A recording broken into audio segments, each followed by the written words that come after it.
Alrighty then. We're back, and hopefully the sound's in. And let me get some music going while we're at it. Hope you've enjoyed your time away, and I certainly have, and I've had a lot of growth.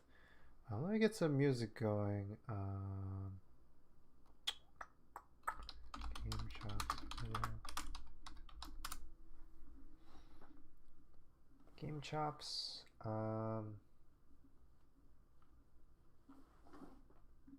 Chill Tendo. Let's do Chill Tendo. There we go. I write a lot of And yeah, thanks for joining us. And we're going to be listening to some Chill Tendo as we chat. Giving them a shout out. Chill Tendo. They say it's okay to use this music in streams. As long as I give a credit, and you know, I believe in giving credits anyways, so yeah, it works out for me, and yeah, you can get to listen to some nice jams. So yeah, welcome back. It's been a couple days since Sunday. Last time we were playing Disneyland Adventures, and today is nice Wednesday, November 10th, 2021. It's about 6 p.m. Eastern time when we started this stream. And yeah, this is kind of a surprise stream because the schedule is not set. But yeah, work has been kind of like alternating between Tuesdays and Wednesdays. And it's kind of unclear like what's going to be my free day during the week as a weekday stream. So yeah, it's kind of up in the air what my streams are going to look like during the weekdays. But it seems like Sundays are going to be one of my go-to days for streams. And yeah, so this week it just so happens that Wednesday is going to be my streaming day. Let me see if I can find another thing here. And hey.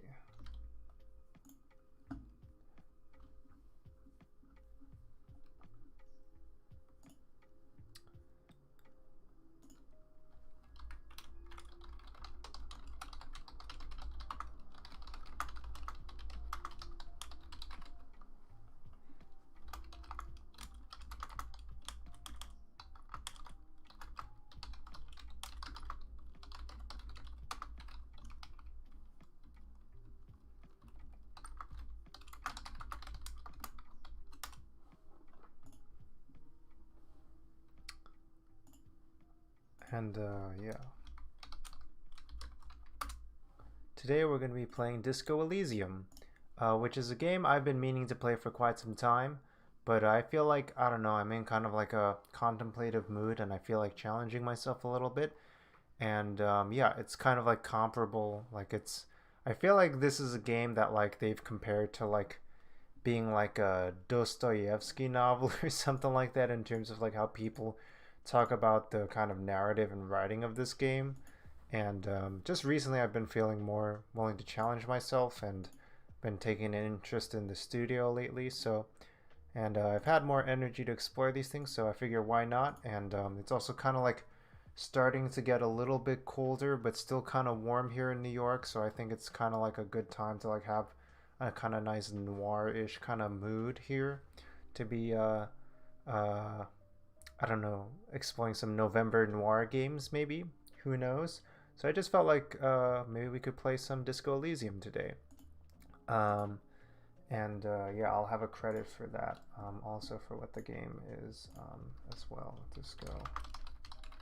And yeah,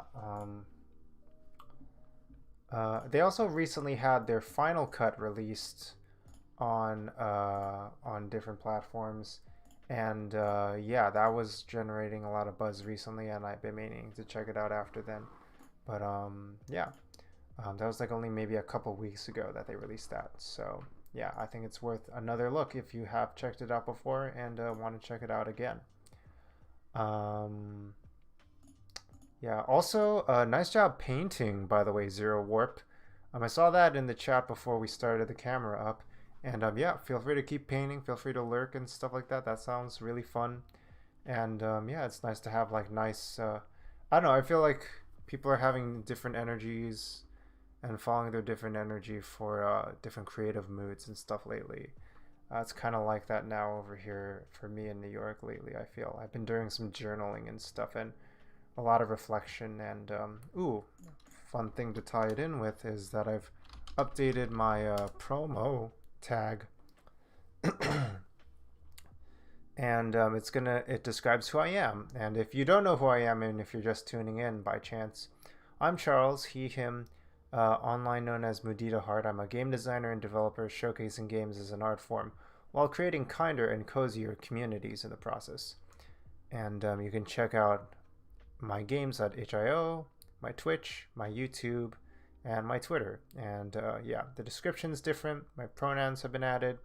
My alias, my description, and my YouTube link has been added for my YouTube channel.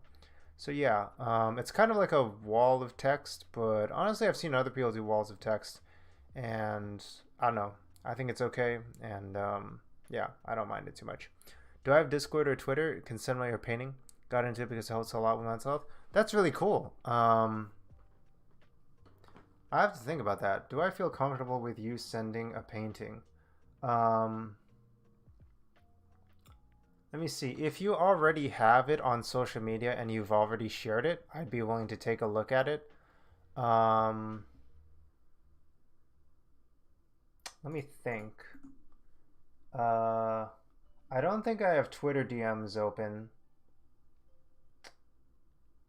And yeah, post it on Twitter later. Sure.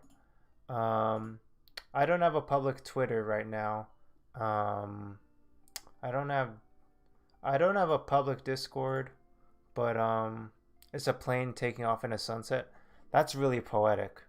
Yeah, I think that image is really great. I do want to address your concern though. I do want to take a look at it. I'd like to take a look at it to be honest, but I just have to figure out a good way of doing it. See if you can send me a Twitch whisper if that works, and yeah, if you can do a Twitch whisper, feel free to try to do that. I don't know how Twitch whispers work, but yeah. But yeah, I'd like to take a look at it. Plane taking off in a sunset. Um, yeah, I don't know. Like my first game was called Reflections at Sunset, and I think sunsets are really poetic and have all sorts of meaning. And yeah, they're just really beautiful for one thing, but they also represent a passing of time, and you know, I don't know, you can just lose your thoughts in it and see like the changing of like time from like day to night. And yeah, I don't know, I really love sunsets. And yeah, the plane taking off also says something too. Messaged in whispers, but you can't send pictures. Shucks. Um, yeah, I don't know. If you post it on Twitter, like you could send me the Twitter link on a whisper, and then I'll check out the whisper. Yeah, and feel free to do that whenever. I'll take a look at it whenever. Cool. Okay, cool. Nice. Yeah. So feel free to share the link to Twitter on a whisper or whatnot. Yeah. Awesome. I'd be willing to check that out. Cool. So yeah, and yeah, planes taking off also are so evocative. Uh, I also watched a movie recently, and I feel like they said a line where like they said an artist should never explain why they do things.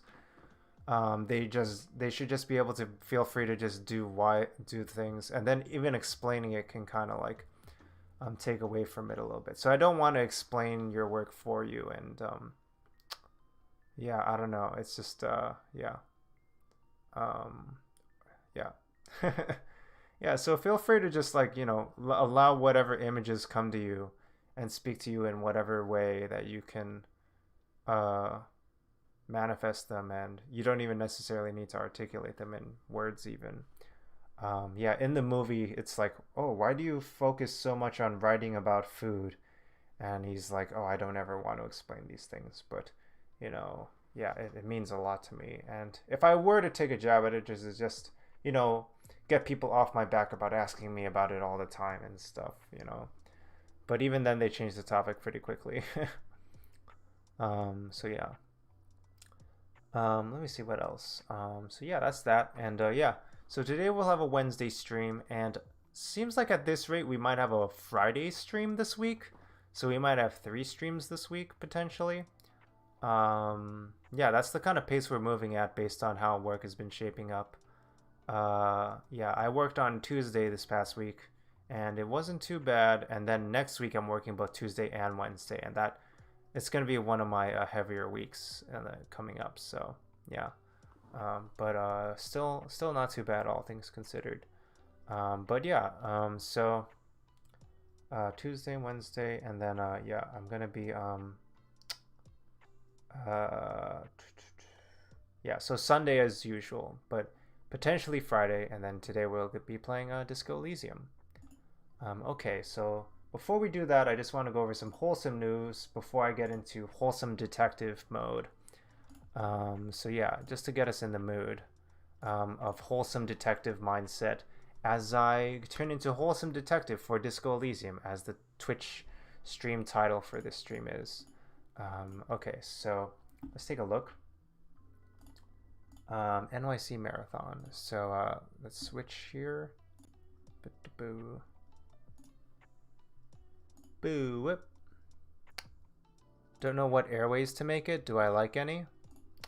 I don't know. I have no idea. You mean like the brand company for which airway? I don't even know. Yeah. I don't even want to tell you. I feel like as soon as I tell you, and then if you do it, then like, I don't know. I'm willing to discuss it with you, but I want it to be ultimately your artistic decision. Um, yeah. Yeah. um, I mean, I feel like I like the airlines I liked growing up because like I don't know, I feel like they had like a different kind of feel to them. They felt more nostalgic back then.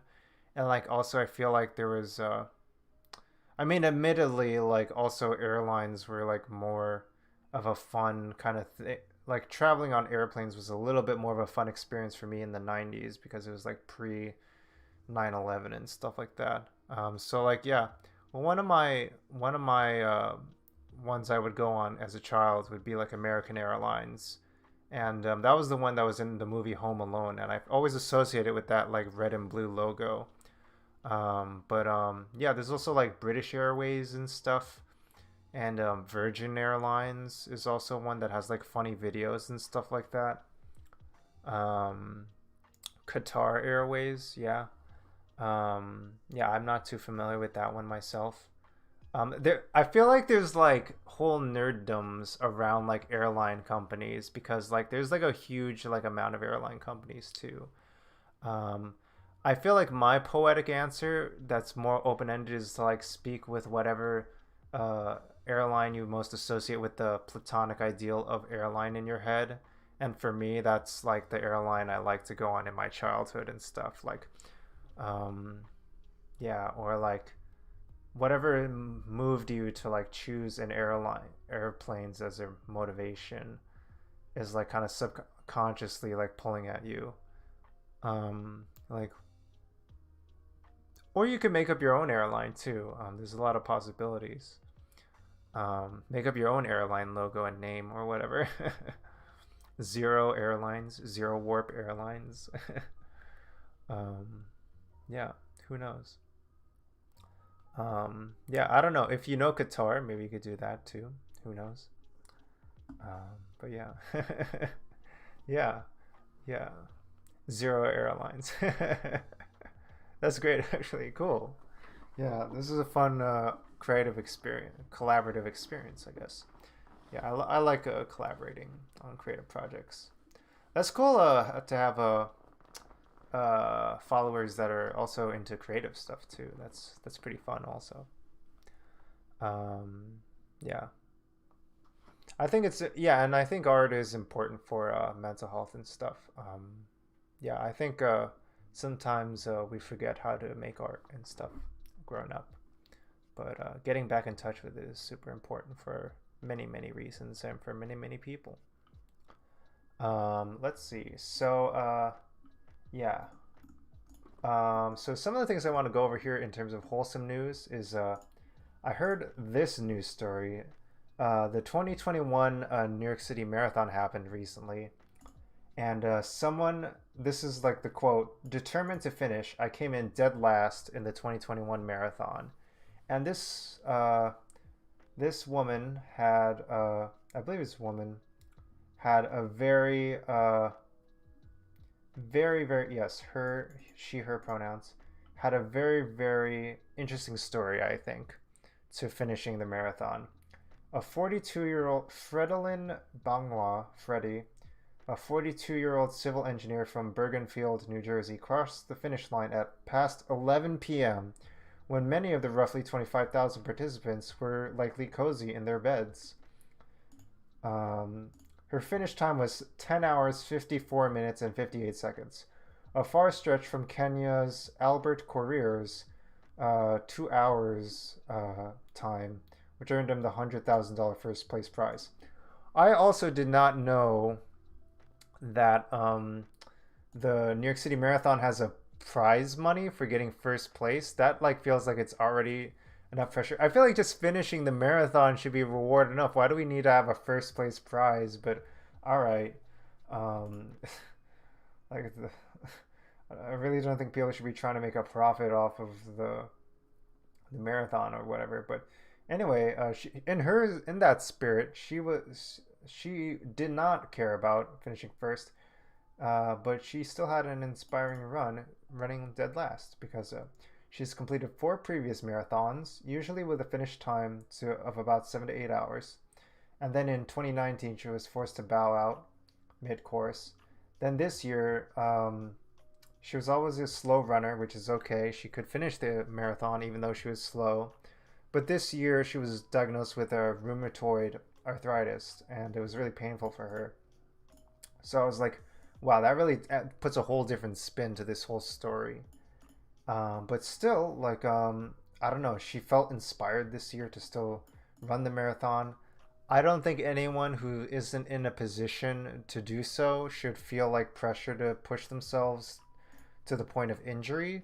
But if you can do it, like, and it has the awareness of like of the athleticism necessary for it, and has the right training for it, then like yeah, maybe go for it. But yeah, yeah, really amazing.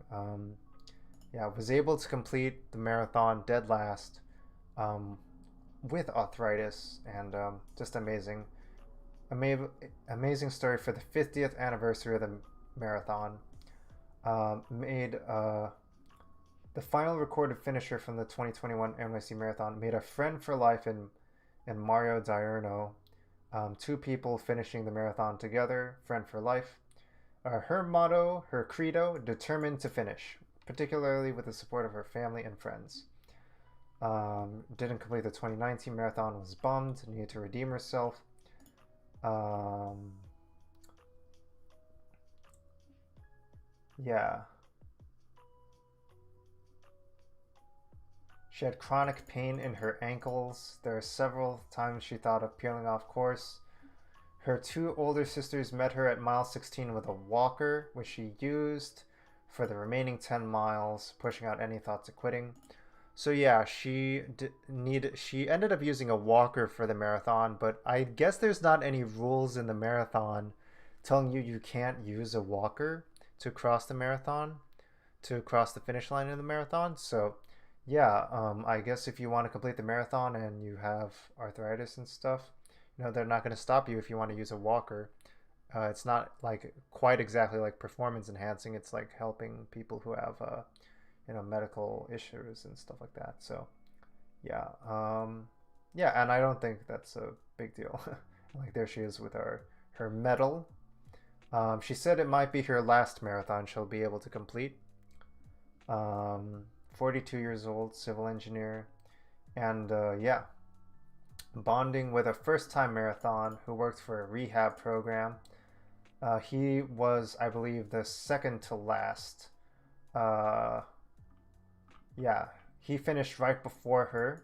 So yeah, she made a friend with someone who is the second to last finisher of the marathon. So yeah, and even then, even if she finished last, she also wasn't the slowest person to finish the marathon. Something I learned from this is not everyone starts the marathon at the same time, which makes sense. But someone else was the slowest marathon runner. Completed her 35th marathon at the age of 74. Rosanna Radakovich from Soho completed her 35th marathon at 12 hours and 21 minutes and 3 seconds. Good ways away from her first marathon in 1984 when she ran 5 hours and 4 minutes. But yeah, still amazing. Not many people can say they've ran 30. I want to cry. 35 marathons? Like, I don't think I'm anywhere close to running a single marathon. Like, jeez. I mean, like, yeah, just a reminder, a marathon, I believe, is 26 miles. I don't know. I feel like I struggle with like even like doing like 4 or 5, like even walking like 3 or 4 or 5 miles or something like that. Yeah, 26-mile marathon, amazing.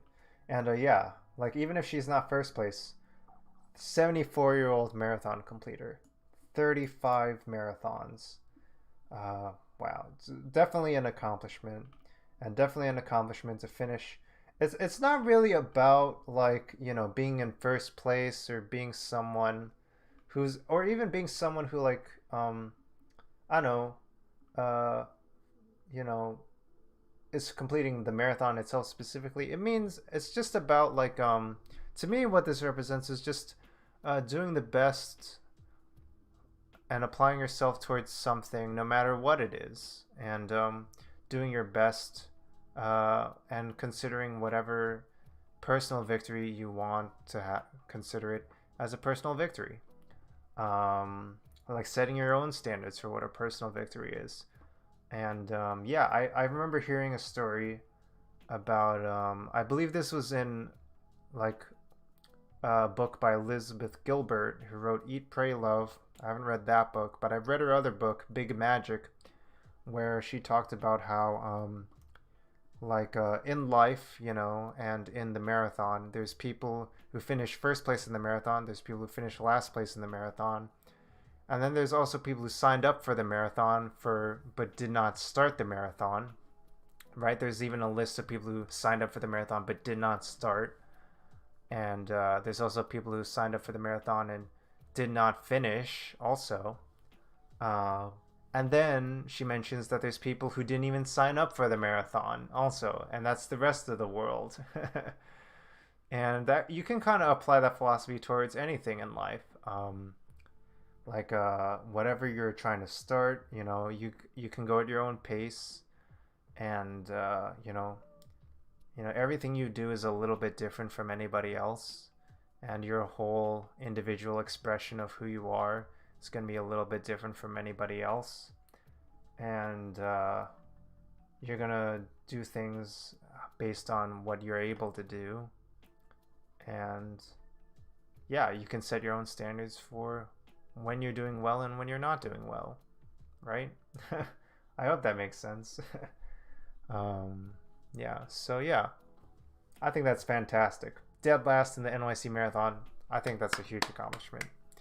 I can't even finish a marathon, so yeah, last in a marathon is great. And then there's all the other people who participate in the marathon too, who are in the middle too, and all their wonderful stories also, who probably had similar versions or different versions of it, or different variations of it.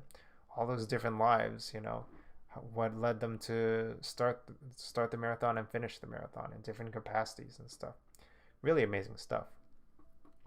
Speaking of which, there's another participant in the New York City Marathon. A duck ran in the New York City Marathon and it wore little duck shoes while doing so. A duck wearing little red duck shoes. Wrinkle the duck. So let's take a look at this. Wrinkle the duck participates in the marathon. Saw the duck. Yes, the duck win the marathon. Amazing stuff. Look, I'm going to pause Chiltendo for a second here. Oh, this song's classic. But yeah, I'm going to pause Chiltendo for a bit so we can check out Wrinkle the Duck in the marathon. Yes, yes.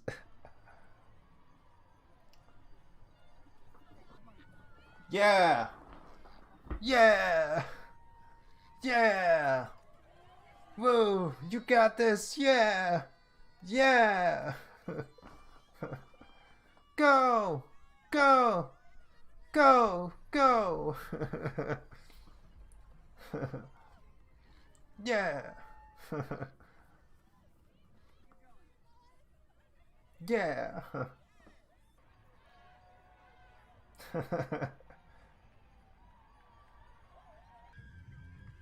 Yeah. Fly over just to watch him. Yeah, it's really fun. I feel like it's hard to even know where in the chorus the duck would be. Yeah. Yeah. I also think yeah, the New York City Marathon's really something. I also think like a lot of people in the New York City Marathon participating are people who are just cheering on the marathoners, and they have a lot of fun in the marathon too. Where you're just encouraging people to finish the marathon, or they're encouraging a friend at a certain checkpoint to give help them with the marathon, give them some water or something. That's also a lot of fun. Yeah. What a hero. What a champ. Ah.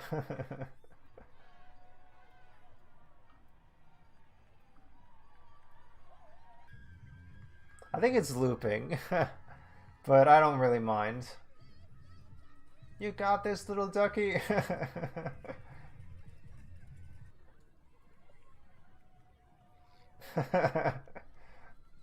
That's not right. I don't know. Like, should. I think I know where this is. I think this is a specific spot in Brooklyn.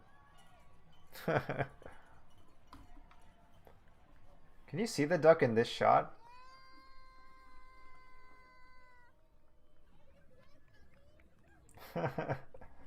Very, very wholesome.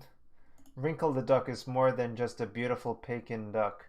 She is a full-grown adult human child. She is fast, she is speed, she is zoom, she is wrinkle. Still fast as duck boy. Such determination, will, and strength. Look at those Webbers flattening the concrete. He quacks with resilience. What a marvelous duck. Fantastic. Big fan. Yeah, captured hearts and minds of everyone paying attention to the marathon. Um, all she has to do to garner our attention is to be herself, waddling on down the street and quacking occasionally in delight. Or actually, who knows, maybe as a threat to the other runners. Though Newsweek believes Wrinkle didn't finish the entire race, as no official time was posted for her online. Okay, gatekeeping much. We don't care. Our thoughts on Wrinkle are echoed in the sentiments of one onlooker who'd heard in the video who calls out, "You got this, little ducky." I think they said it best. You got this, little ducky.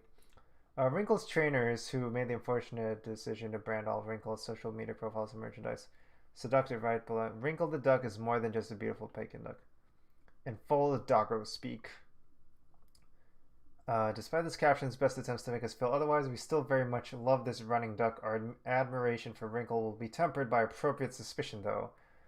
Knowing that, as cute as she may be right now, a quick sip of milkshake may turn her abominable. Okay, they're making a milkshake duck reference here. The person who wrote this article had a lot of fun. They even cited Doggo Speak. They had a citation for Doggo Speak. We can also see a video of Wrinkle just running back and forth for about 4 straight minutes. Oh, okay. That's pretty good too.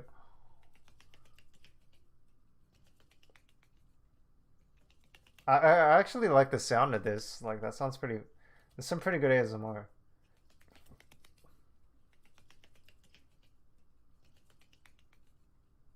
Is this edited together?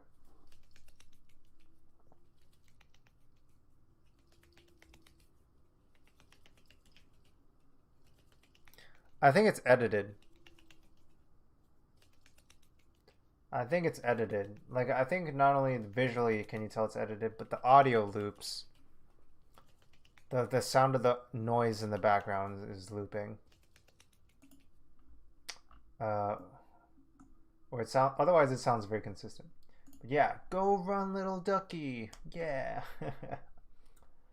Okay. Let me see what else. Oh yeah, one more thing. Today I'm participating in the Facebook logout. For the next 3 days or so, I'm not going to be on Facebook or Instagram. Uh, just to participate in this thing, I made a pledge to, I don't know, they've just encouraged a lot of bad things on their platform, and I just want to join in a lot of other people who are making this pledge. Yeah, just kind of like let them know that I don't want to participate with their and engage with their content because their money comes from our engagement and our advertising, and also I just need a break from Facebook and Instagram too is honestly a big reason. But also, yeah, I kind of just proving to myself and proving to Facebook that I don't need to use Facebook and stuff. So yeah, just set art to your profile picture. Cool, awesome, yeah. I'll check that out. Sweet. But yeah, 98% of Facebook's revenue comes from advertising. Let me see if I can see. Yeah, 98% of Facebook's revenue comes from advertising. So if you engage with it or don't engage with it, that's how you're encouraging and supporting Facebook. So if you don't want to support Facebook, don't use it. And right now there's current support for like people trying to make a statement to Facebook after some things recently. They're trying to fix their broken public image than fixing what's happening on their platform and at the company. Leadership, data privacy, disinformation and misinformation on just pretty much all these things that I don't approve of. Transparency on content moderation, which has kind of like enabled human rights abuse, what people would say as human rights abuses, and people of color and things like that. So yeah, you can take a look at this yourself if you want, but that's just what I'm doing. Yeah, just too many things being enabled on here, and also antitrust concerns. And yeah, a lot of organizations are supporting this pledge today. And yeah, all these different organizations. So yeah, please support this if you'd like at facebooklogout.com. Don't know. It's a nice profile picture because it's your art. It shows people who you are, what you do. That's really awesome. Yeah, I think it's, I don't know, yeah. In terms of personal expression, I think people should feel free to express themselves. Yeah, it's like personal and like shows where you're at a point in life. And I don't know, I use all kinds of profile pictures for different points in life and different banner images and stuff, and like things that represent who I am and my thoughts and stuff. And yeah, I think I don't know. There was a time where like social media didn't like was so new that people never really shared profile pictures at all. But then once like at a certain point where like, oh, I want to show my friends and stuff like that, it got really normalized to share profile pictures and stuff like that. And yeah, that was a whole shift on the internet. Like people were like, why would you share a photo of yourself publicly on the internet? And yeah, I remember talking to a coworker about that and stuff. Yeah, have I seen it yet? I don't. I tried looking at it before. Let me just see if I can take another look. Let me see. So, zero warp. Let me try to take a look here. I think I might have to open a new tab. This tab. Look at my whispers again. Ah, okay, I can see it now. I don't know how to zoom in on the profile picture exactly. Um, it's worldwide, yeah. Um, I can't quite see the image too clearly. It's like, and it's also when I'm looking at the whispers, it's not big enough. I don't really know how to enlarge people's profile pictures in Facebook exactly. I mean, in Twitch exactly. It's stupid, but I can't. You can't zoom in. Oh, okay. Gotcha. Gotcha. Can't zoom in. Haven't logged in 3 to 4 months on Facebook. Yeah, I think also Facebook is a lot of older people using it now, and I find like less and less of my peers around my age and younger are using Facebook. And even younger people don't even use Facebook at all anymore. Like I think people use like young people use stuff like Snapchat or maybe Instagram and more likely TikTok, but I think Snapchat even more because like there's no old people on there and stuff like that. But yeah, over Facebook as well. So yeah, feel free to participate. Also, good to see you, Agnew. Welcome back. Um, just use Instagram for memes. That's honestly maybe one of the best ways to use Instagram, and it can be pretty. You can curate like what you use Instagram for in that kind of way. But even then, like, yeah, I want to be able to like moderate how much I use social media and stuff. Also, hey Agnew, good to see you. Welcome back. And yeah, like it is kind of scary how much data they're collecting on like all the stuff you're interacting with when you're using social media. Like the times in which you click on things, how you scroll, where you're scrolling, what videos you're looking at, how long you're looking at them for. Um, like they can even kind of generate models on like predicting when you're going to use it again and stuff like that and like that kind of thing.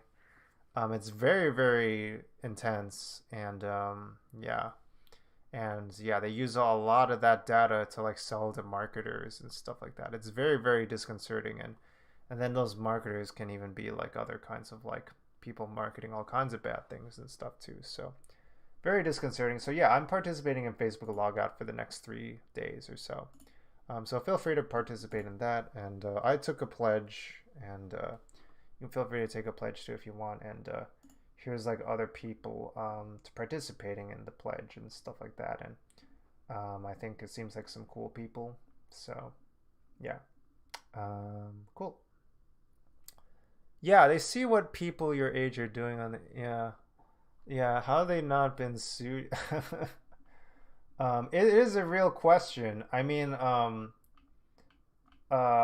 they've tried to do like antitrust stuff with like um, it's kind of they try to reach that point, but I don't know, like tell them what they think. Yeah, they. I mean, I think like even it's pretty.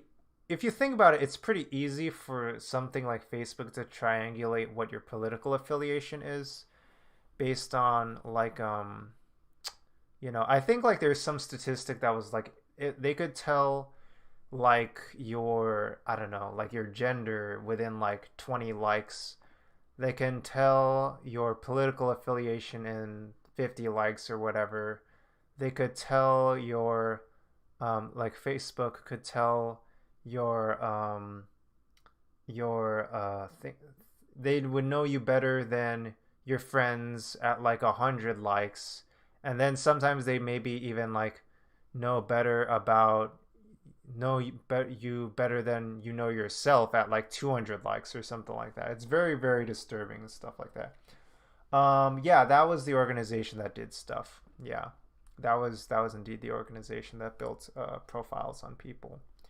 Um, yeah. Oh, yeah. The name of it is named after this kind of the city, but yeah, that's kind of funny. Yeah. Um, I don't think it's. I think it's just the name of the organization here, Analytica. I don't know why it's called that. It might have started in the UK, but it's like since sent its services out, shipped its services out to like different places across the world and stuff. And Yeah, kind of really scary, kind of like sci-fi Black Mirror kind of stuff with that kind of organization and stuff.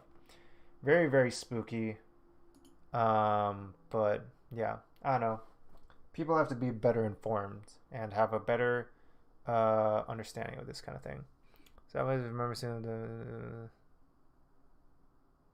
interesting, interesting. Yeah, I think they were kind of like, I think a lot of stuff that was like gathering a lot of data and stuff is yeah, a lot of stuff gathering data was just like really like people didn't know how much data was being collected and stuff. And we were just kind of very like, oh, I want to fill out a personality quiz, and like this seems like fun, and yeah, like that's not fun anymore. I don't want to fill out personality quizzes. Like, yeah. Anyway, Santa on a can of Coke. Um, yeah, I don't know. Yeah, yeah. So yeah. Anyway, short answer. That's how it is. Whatever. That's what's happening. I'm just gonna use. I'm participating in this Facebook logout thing. I also just think it's healthier for me to just build a habit of not using Facebook and Instagram all the time. I just like kind of proving to myself that I don't need to use social media like 24/7 all the time. Let me see. What is it called? Center for Humane Technology. So yeah, one of the things that the Center for Humane Technology recommends in their toolkit, Take Control toolkit, is to um, uh, clear your mornings and evenings, have clear blocks of time without technology, or even fully disconnect 1 day per week to have more time with yourself and your loved ones. If you can reduce your time spent on social media by 15%, you can actually make a big difference. Metaverse can meditate on my butt. 3 more years before they join. Oh yeah, Skonex was the thing. That was such a weird thing. Yeah, I remember us using that back in high school, before Facebook and stuff. Yeah, Skonex was the thing, and for a very hot minute. Yeah, profile personality quizzes. Yeah, yeah, site is so helpful. Yeah, yeah. Center for Humane Technology seems like a pretty cool organization. I mean, they're saying stuff that's pretty like good ideas and stuff. So, is that Facebook now owns Snapchat, WhatsApp, Instagram?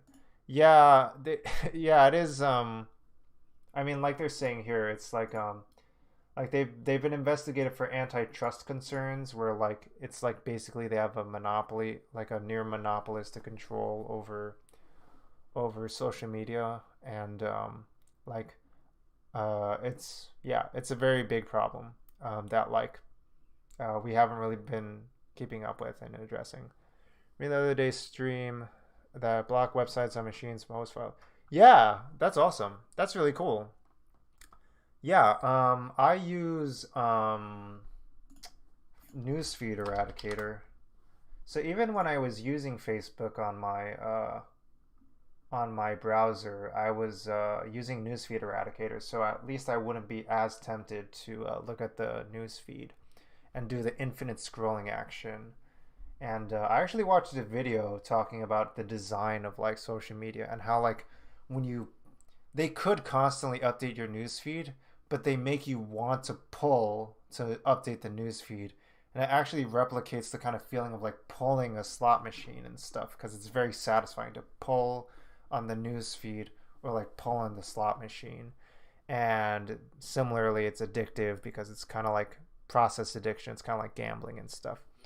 What's sub only mode in chat? Oh, do I have sub only mode on? It shouldn't be sub only mode on. Is this how the stream started? What else were we talking about? The stream we were talking about the New York City Marathon and like wholesome news and stuff like that. We weren't talking about this stuff. But yeah, I was talking about like no, it's all good. Sub only mode. Oh yeah, it's a channel. Oh, you're looking at the channel point features. Yeah. Yeah. You don't have to use sub only mode messages yet because it's not on yet. Yeah. Yes, Wrinkles the Duck. Yeah, I was just talking about Wrinkles the Duck. Yeah, we were looking at this earlier in the stream. Yeah, excellent. Oh yeah, there's Clyde. Yeah, there we go. There we go. Wrinkles the Duck and Clyde, best buddies.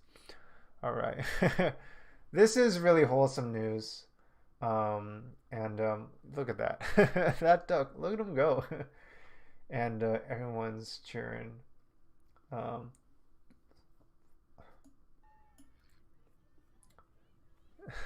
my boy got booties on. Keeping his feet warm for that marathon. You go, little ducky. You got this, little ducky. That lady said it right. Very, very positive news.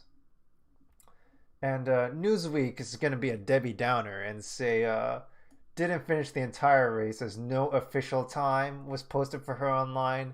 Okay, sure. We know she finished the marathon. You're just trying to gatekeep that, is what I was saying earlier. um, but yeah.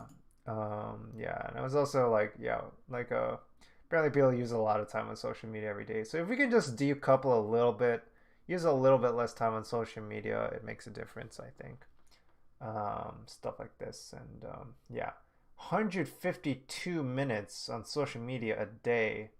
That's like 2.5 hours on social media a day. Wow, man, yeah, that's a serious problem. I think it's like comparable to like problems like the tobacco industry in the 20th century, where like I remember seeing a social like a tweet that said like people born after 1990 don't understand how like uh for the period before that every building in the US basically smelled like tobacco because everyone was smoking indoors all the time. And like yeah, now we have like no smoking signs more regularly now. But yeah, before then, like yeah, everyone was just smoking all day, all night, and there wasn't as much of a culture around like nicotine addiction and stuff like that. But now it's like yeah, I feel like we're kind of at that point with social media now, where we're like yeah, everyone's on social media all the time, constantly, and like it's not being regulated. We don't have a culture of talking about how to talk about social media addiction. And like yeah, here's like I mean, during COVID, we need ways to cope with all this stuff happening, but, you know, I wouldn't say this is necessarily addiction only, but there's maybe at least an increase in online digital activities and maybe social media, but also just needing more time to play, I don't know, have coping skills and stuff. And like, the tricky thing about social media is that it's a mix of like, both social contact, which is just talking with people, and then also like where you're actually talking to an actual person, versus like more passive content, which is like memes or groups or I don't know, posts or whatever, where you're not talking to an actual person, but it's kind of like using the same cues of like talking to a person for uh uh uh, not talking to a person. Anyone remember non-smoking session being able to smoke still? Yeah. Oh, NASA's live. Is there a NASA thing going on now? Let me see. YouTube. Am I missing the news? NASA. Is this happening now? Wow, that was fast. Okay, this is happening. Are we just watching this now? Started streaming 2 hours ago. Oh, these are people going to the space station. Okay, that's interesting. I'm gonna hide this. I'm gonna hide the chat. How do I hide the chat? Okay. Full screen. um, okay, this kind of slow. We're still T minus 1 hour and 57 seconds. Wait, 1 hour and 57 minutes, I think. So it's gonna be some time before they launch. So it's kind of slow going now. It's less exciting. Yeah. Um, yeah, smoke in the places.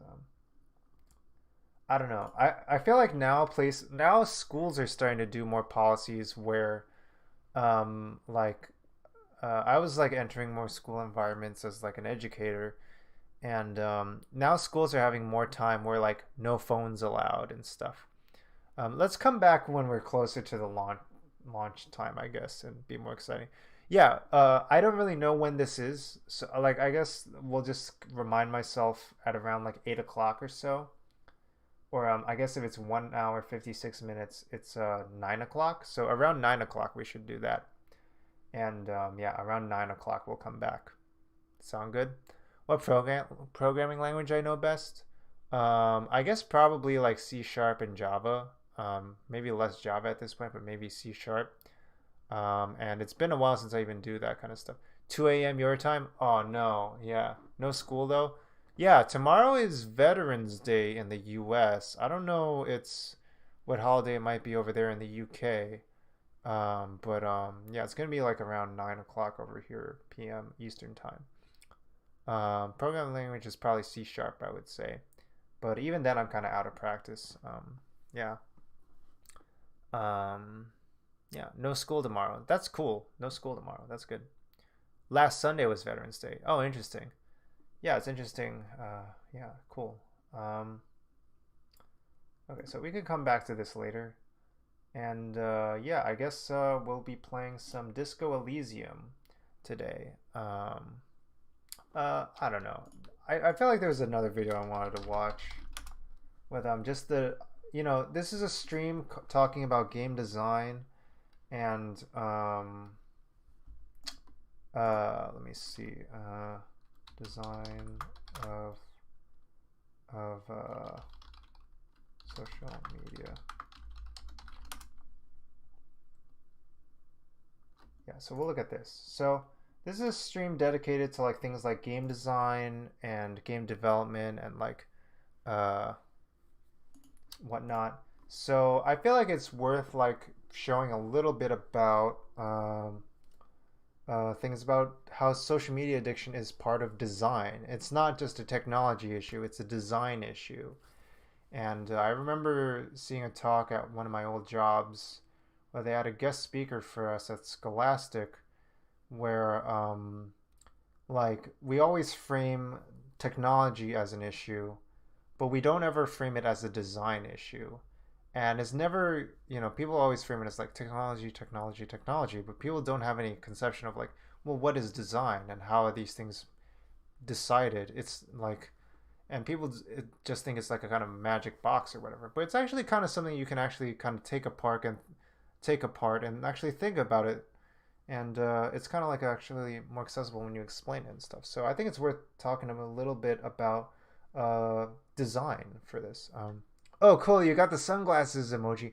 Whoa, it actually fits pretty well. That's awesome. That's awesome. YouTube, yeah, YouTube is basically kind of social. I think it's like replicating a lot of the similar design of social media at this point. Like the infinite wall is like a before they had YouTube do the infinite wall, it was like based around subscriptions and like recommendeds and stuff like that. But now it's like kind of taking a lot of the design cues of like modern social media like Facebook and Instagram and stuff.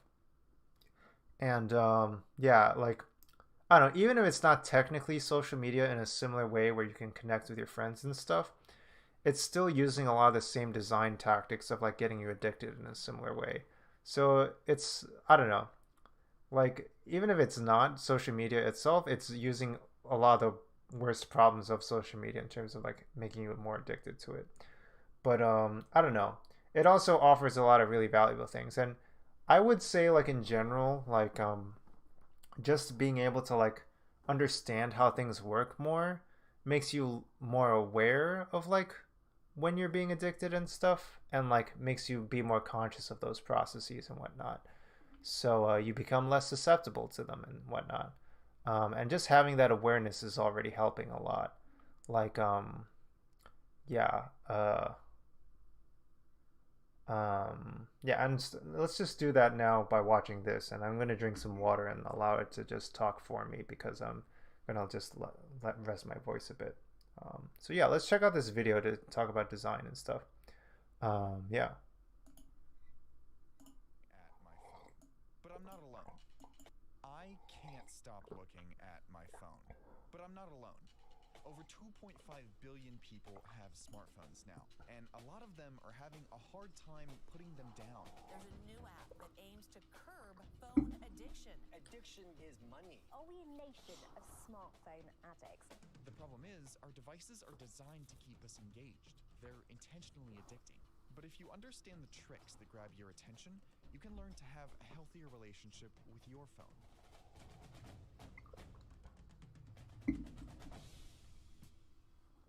I think we're living inside of 2 billion Truman shows. Where, Truman Show, you wake up and everything is sort of coordinated just for you and you usually don't even realize it.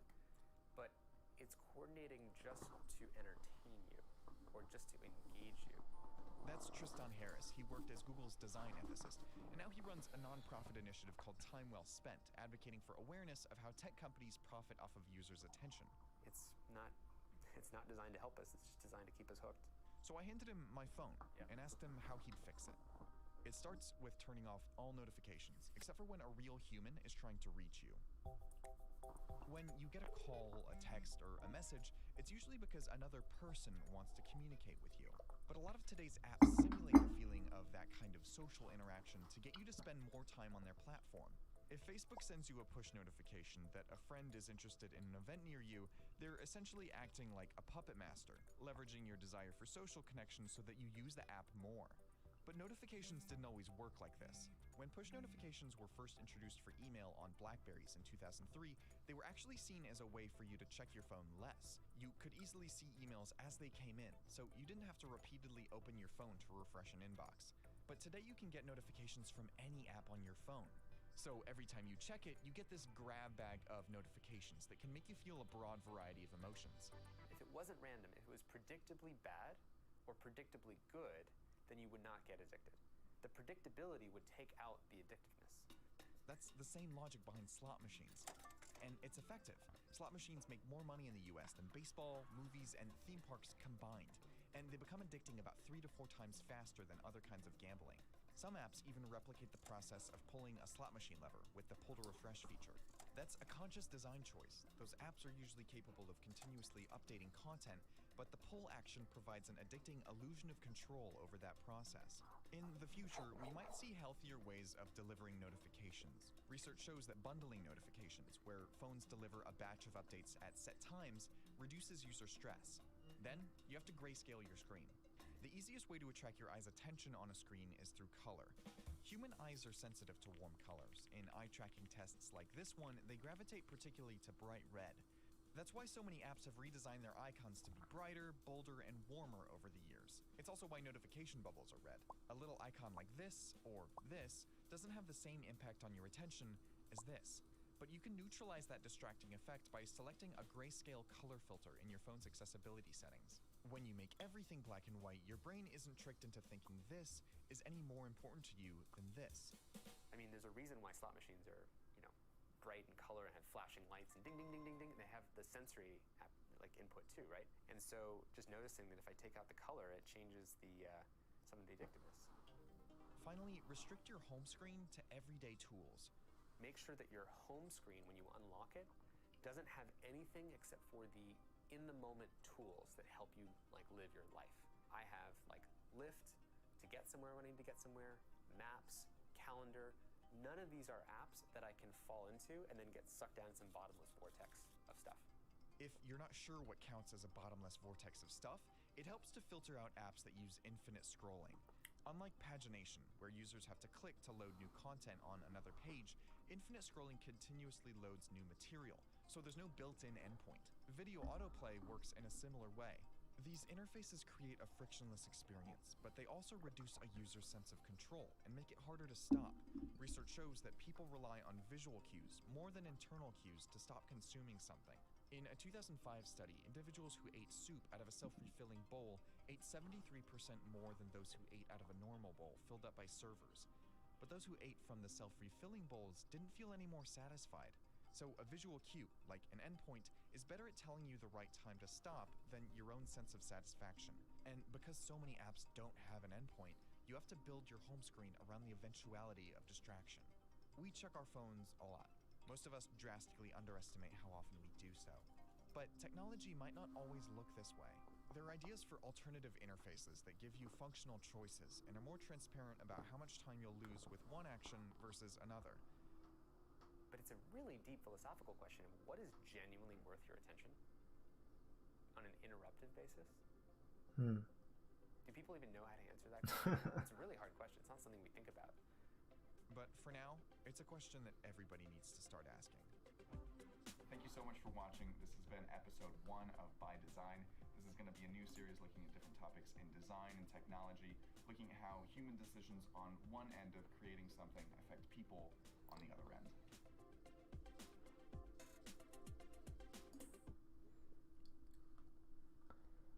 Fascinating, really fascinating video. And yeah, they're playing an ad to make sure they get the ad revenue or whatever. But yeah, I did turn autoplay off, so it's not autoplaying right now. So that's good.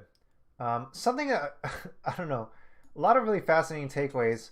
But like one of the things I noticed this time around that I didn't think about in the past viewings I did of this was like you know, infinite scrolling is like really important. So like, yeah, the infinite scrolling of YouTube is like something that social media draws from. But like, what is a self-refilling bowl of soup? Also, like, how did they make a self-refilling bowl of soup? Like, I just want to know how they did that. Like, and can I get some? It also sounds like a bit of a nightmare too, because then I wouldn't stop eating the. Because like it said, like there's a self-refilling bowl of soup versus like Self-refilling bowl ate 73%. versus people who ate out of a bowl, normal bowl filled up by servers. So what does that mean? Like it's a self-refilling bowl. Like the animation made it feel like the bowl just like magically refilled up from the bottom. That's really interesting. Hey, 100 chats. All right, 100 messages. Thank you for 100 messages. Wow, I think those were all like organic messages too. Wow, great job everybody. But yeah, push notifications and like, yeah, that's real. So I did see this and I don't want it to go unacknowledged, but you said, Agnew, one day when I gain the right skills, it would be great to be part of a cause to make technology healthy. And I also believe you asked about like what programming language I knew, and yeah, like you already have this curiosity around technology. You already have like this motivation. I think that's really valuable, and I think the field of technology could really use people who are motivated by those things. And yeah, there's definitely a lot of people who like as a baseline, even if they might know how to make technology, they aren't even motivated by those things.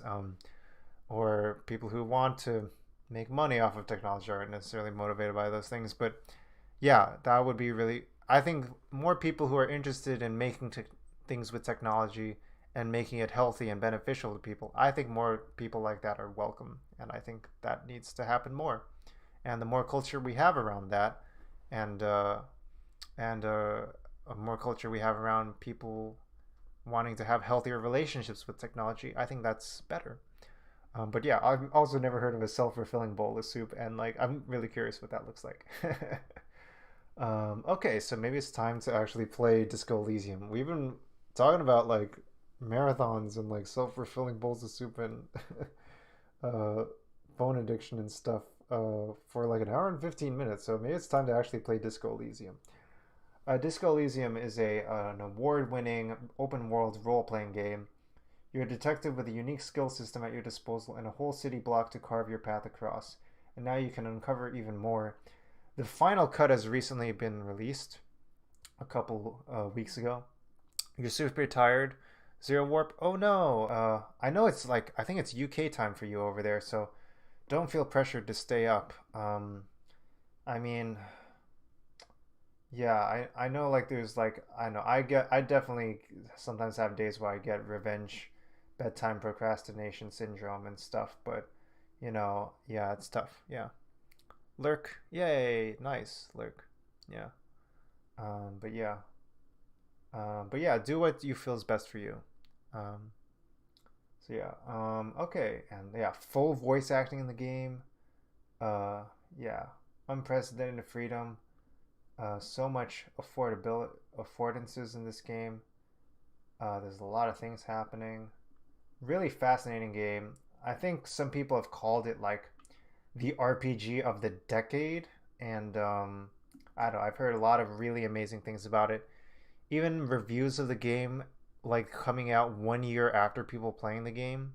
So I think it's about time I actually take a look at it now that the final cut has been released as of a couple weeks ago. And I played a little bit before, like a couple months ago, but I think it's about time I take another look at this game. So let's take a look at some Disco Elysium. So let's get that set up.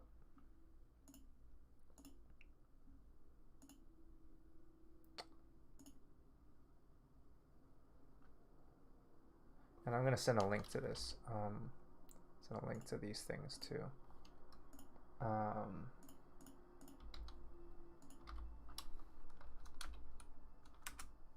Take control kit and phones.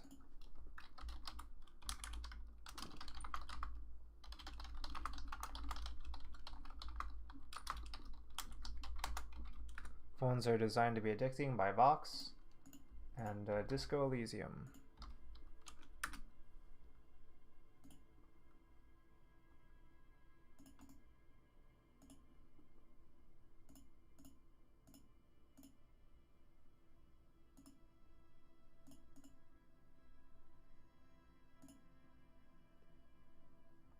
Whoa. Alright, this actually might be too big. Let's see. Unlink.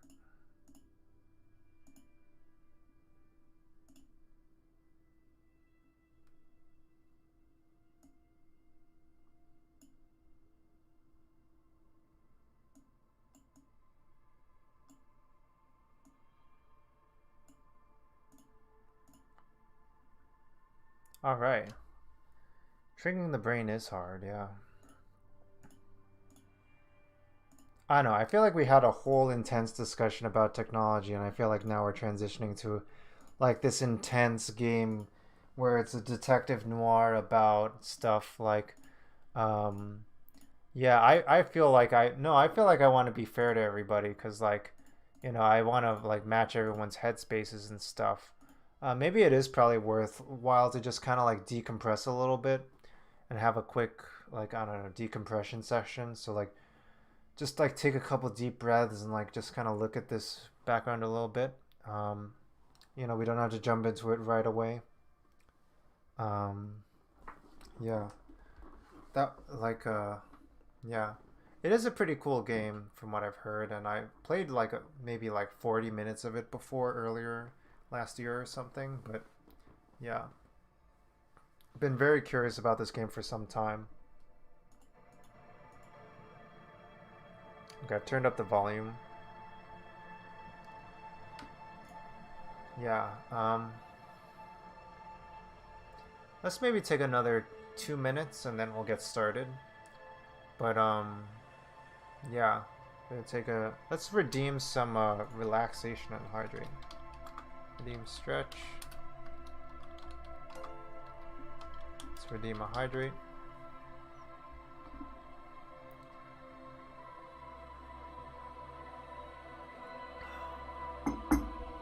Yeah.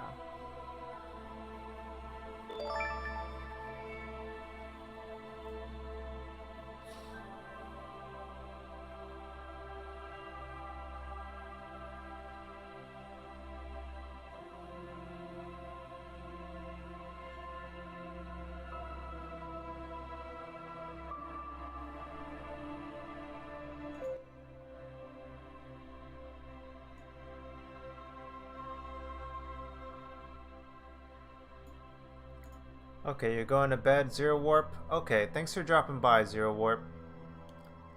It's been a pleasure having you join us. Yeah, have a good night, Zero Warp. Thank you so much. Good luck at school. Alright, take care. Still lurking? Okay. Alright, have fun. Oh yeah, no school tomorrow. Nice. Right. Yeah, school, my memories of school were intense growing up. It, yeah. Yeah.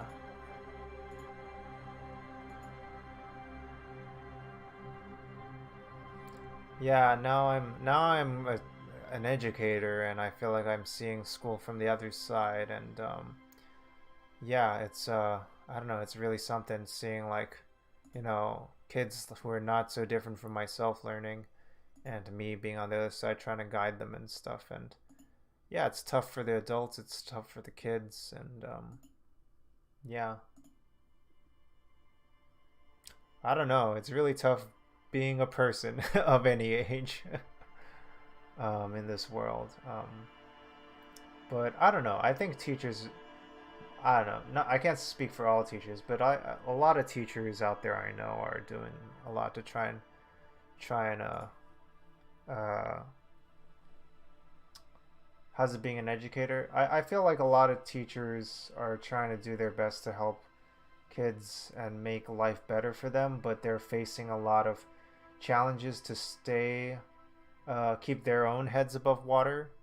Um, like you really do feel a lot of empathy for. I personally feel a lot of. I can't speak for all teachers, but I personally feel a lot of empathy for students, and that takes a lot out of me.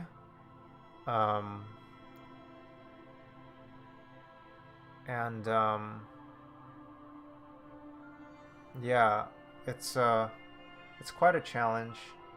And meanwhile, I'm trying to juggle like my own priorities and needs while also trying to juggle like a lesson plan and like making sure the kids get the education and what I'm supposed to teach them in, but also trying to treat them humanely and like make sure they have positive feelings in their life, and also I don't know, make sure they feel like they have a conducive environment for learning and feeling cared for implicitly.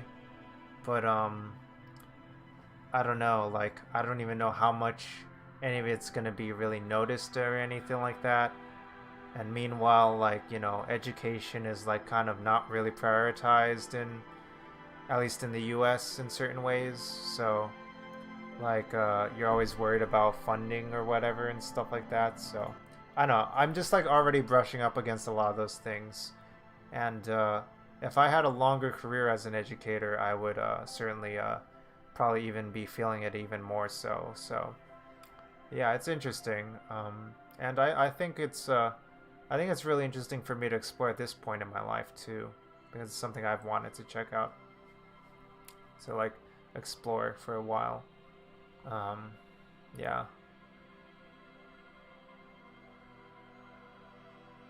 And I used to have a lot of doubts on whether or not I could do this, but yeah, it does seem like something that's more possible now as a path. And yeah,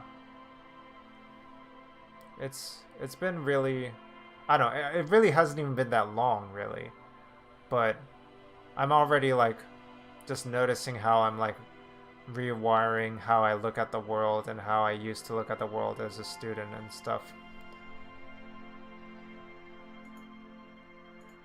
And yeah, like I'm just reminding myself of like what it was like being in a school where you had to rush from class to class, and people would watch when you would go to the bathroom, or like would like restrict your use of like going to the bathroom, and like kind of like instill in you that like you have to be watched at all times or whatever and stuff like that. And you have to like do these assignments on time, and there's all this pressure, and everyone feels all this pressure. And the teachers feel terrified also, they want to do things right. because, you know, there's pretty big stakes, you know. I mean, you don't want to mess up a kid's future or whatever. Or depending on who you are, you just don't want to be accountable for being messing up kids' futures. Some people just care about the accountability rather than like the actual like empathy for the kids or whatever. But yeah, yeah. But it's really rewarding, like seeing, I don't know, young people. Oh, just being reminded what it was like being a young person has been really rewarding. Yeah.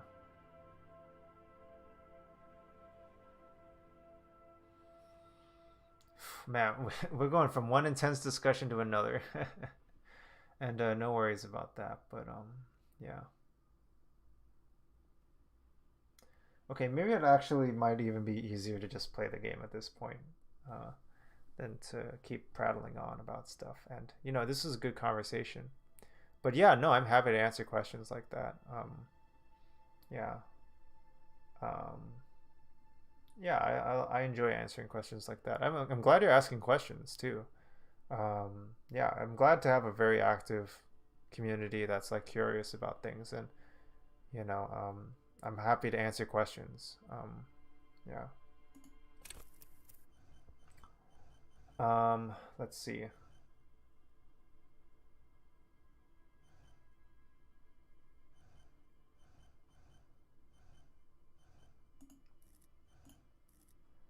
Okay, so here's your character creation.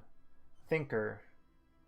Extremely intelligent, very bad with people, knows interesting facts, comes up with original ideas. Uh, Intelligence, psychology, physique, motorics. Encyclopedia skill set. Sensitive, very psychological, a magnetic personality but unstable, might begin to lose his mind. Intelligent, psyche, influence yourself and others. Physique, motorics, inland empire. Physical, extremely physical, interacts with the world through his body, gets things done but dumb as a rock. Low intelligence, low psyche, high physique, high motorics, hand-eye coordination. Or I can create my own character. So let's create my own character here. So I can set a genius intellect or a good physique or whatnot. No. And then you only have a certain number of skill points to distribute.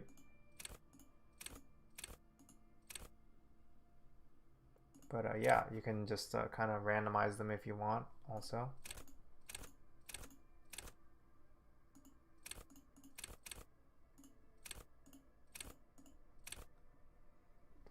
And yeah, I don't know. I think something like that might work.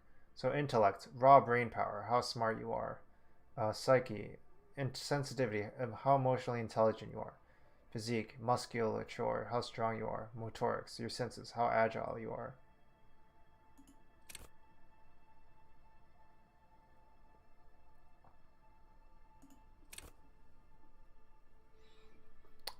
Yeah, it's a really like dense game in many different ways.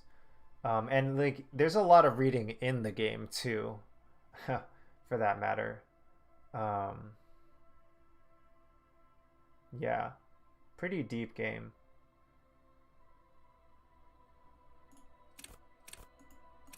Wow, this person has no physical abilities at all. Maybe something like this is good for my style. Let's see. So yeah, we have this, and then we also have signature skills. So signature skills, logic, encyclopedia, knowledge, produce fascinating trivia, rhetoric, persuasion, intellectual discourse, drama, play the actor, lie and detect lies, conceptualization, understand creativity, see art in the world, visual calculus, reconstruct crime scenes, make laws of physics work for the law, volition, hold yourself together, keep your morale up, Hunches and gut feel. Inland Empire. Hunches and gut feelings. Dreams and waking life. Empathy. Understand others. Work your mirror neurons. Authority. Intimidate the public. Assert yourself. Esprit de corps. Connect to Station 41. Understand cop culture. Suggestion. Charm men and women. Play the puppet master. Endurance. Take the blows. Don't let the world kill you. Pain threshold. Shrug off the pain. They'll have to hurt you more. Physical instrument. Flex powerful muscles. Enjoy healthy organs. Electrochemistry. Go to party planet. Love and be loved by drugs. Love and be loved by drugs. Shivers. Raise the hair on your neck. Tune into the city. So,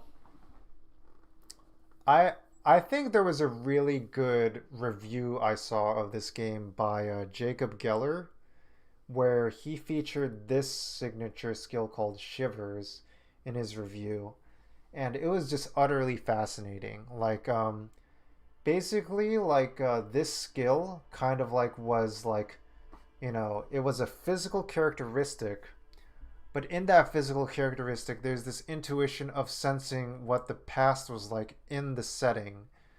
And you kind of have a memory of like what the setting is in your body. And it's utterly fascinating. That's something that's worth checking out too. Maybe we could watch that in a bit. But yeah, we could watch that Jacob Geller video. I'll just queue that up. Or we could watch it sooner. But yeah, I want to get playing on the game for a while. But yeah, Jacob Geller, Disco Elysium.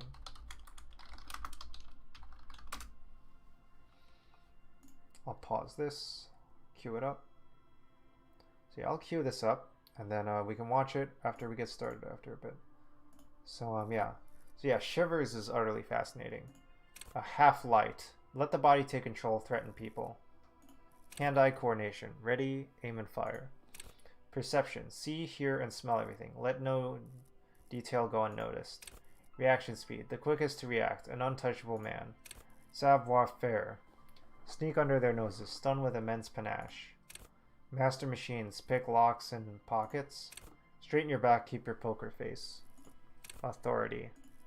Empathy. Hunches and gut feelings. Dreams and waking life.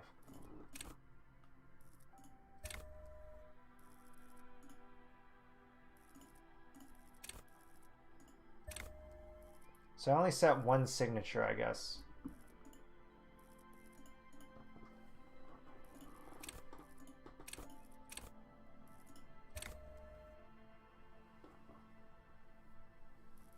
I don't know, I'm kind of like caught between conceptualization, Inland Empire, and Shivers.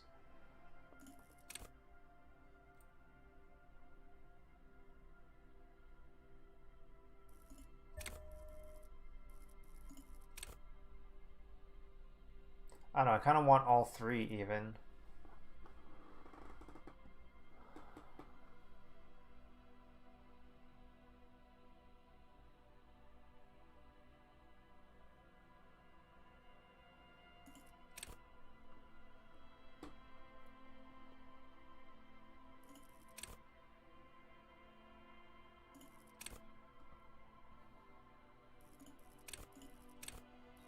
Okay, maybe I'll go between Inland Empire and Shivers. I don't know, I got a feeling about Inland Empire. Let's just go with that. Alright, and this is a pretty mature game. Yeah, it's a detective noir and you're investigating a murder in a city that's been ravaged by war. The Furies are at home in the mirror. It is their address. I can begin to drown. So yeah, very serious game. Yeah. There is nothing. Only warm primordial blackness. You're conscious from hence in it. No larger than a single grain of malt. You don't have to do anything anymore. Ever. Never, ever. Never, ever, ever, baby. This is like reptilian This is reptilian Austin Powers. Never, ever, ever, baby. Okay, this is my wholesome take on the detective noir genre. So yeah, I think this ancient reptilian brain is talking about like I don't know, single grain of malt. I think it's implying stuff. I'll like explain in a little bit, but like yeah, An inordinate amount of time passes. It is utterly void of struggle. No ex-wives are contained within it. no ex-wives. I'm a single man, baby. I'm a bachelor man. I'm a bachelor, baby. This is great. Give me some more. What was that about the X something? Give me some more of that. You got it, sweet brother. Nothing upon nothing upon nothing. Nothing upon nothing means nothing. You gotta have something if you wanna be with me. I like nothing. Oh yeah, I love yeah, nihilism, baby, nihilism. Nihilism, the sweet black death of infinity and oblivion, baby. Just, Jesus. I don't know. They shouldn't let me on the internet. The sweet darkness of oblivion, baby. This is the sweet darkness of oblivion. Coming right up, sir. Smooth passage.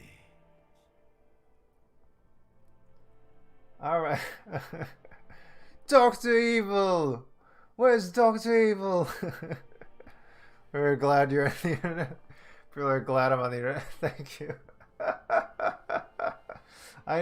I think like I was just bothering my brother with all my stupid antics, and I was like, and I think at some point my brother was like, dude, you need to just start sharing this with other people.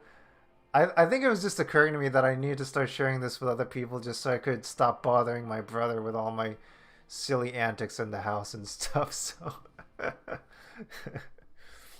all right, smooth passage. Oh, let's get all Alonzi, let's go, baby. Alright. Nothing town to fuck all borough. Nothing town to fuck all borough, baby. A return trip to the Silence, please. Let's visit the ancient Zero home. Look, there's I am tired of being this type of animal and who gives a shit, man. Not you. Your days of giving a shit and being that type of animal are over. Wait, no, I need to belittle myself instead. Do you really? I do. Okay, let's just make. Okay, babe. No, baby. No, baby. I think I need a little space to myself. I need to actually experience the pains of living and existing in this world.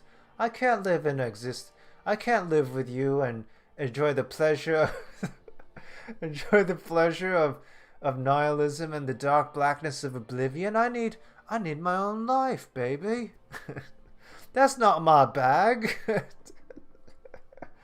do love you. I wouldn't like it if I told you what was back there. Why'd you think you had to bludgeon yourself into oblivion? Oh yeah, it's pretty dark. Did you not sense yourself marinating? Hoard so much on yourself. Got a bit carried away, did we, Chef? Oh, we got a little carried. Oh yeah, we got a little carried away, didn't we, Chef? Fear. Oh, here we go.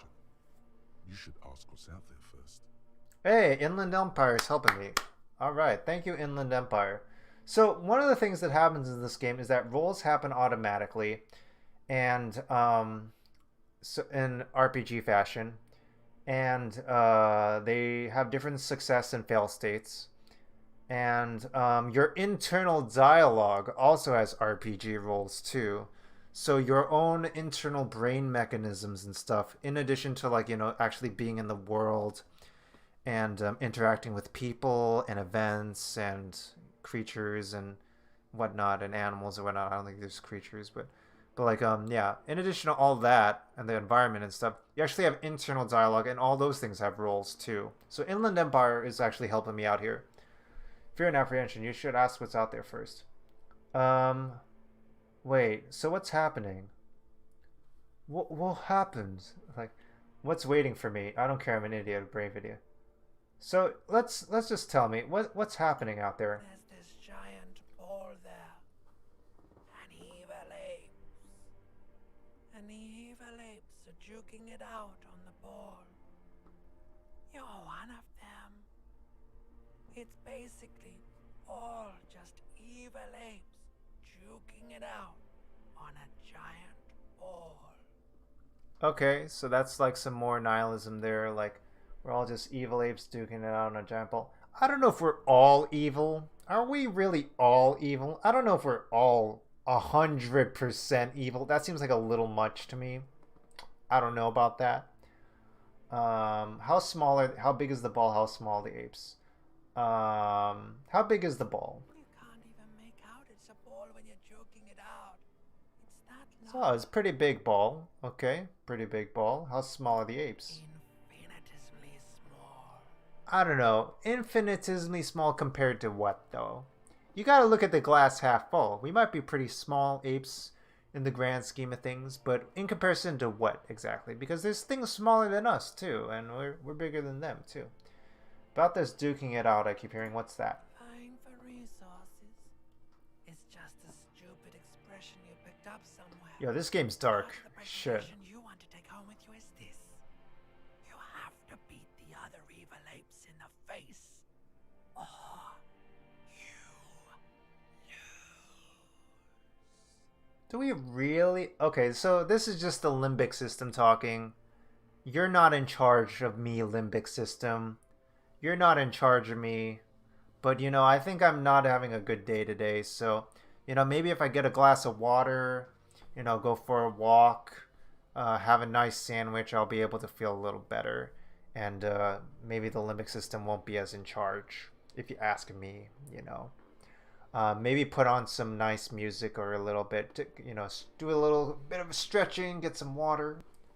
But yeah, yeah, that does sound sad. It does sound sad. Yes, it is. Oh, jeez. And you drowned in that sadness a long time ago. Okay, Limbic. All right. What do you mean by drowning? Let's just give me the information here. You lost. Yikes. Okay. The sound outside. You recognize it. It's a Caprice Canadian motor carriage. Ew. Okay. So, interesting. Encyclopedia success, medium success. So we hear the car. That's pretty specific knowledge. All right, and now we're waking up after our hangover. And we wake up after a hangover in our dingy apartment. And we're ready to do our film noir stuff. And we don't even remember anything because of how hungover we are. And this is who we are. We're this shaggy white dude without clothes on. Okay, let's just focus on getting some clothes going. Let's get some clothes on. There we go. There are pants somewhere. Get some water going. Come on, clean yourself up, buddy. Got a shirt. There we go.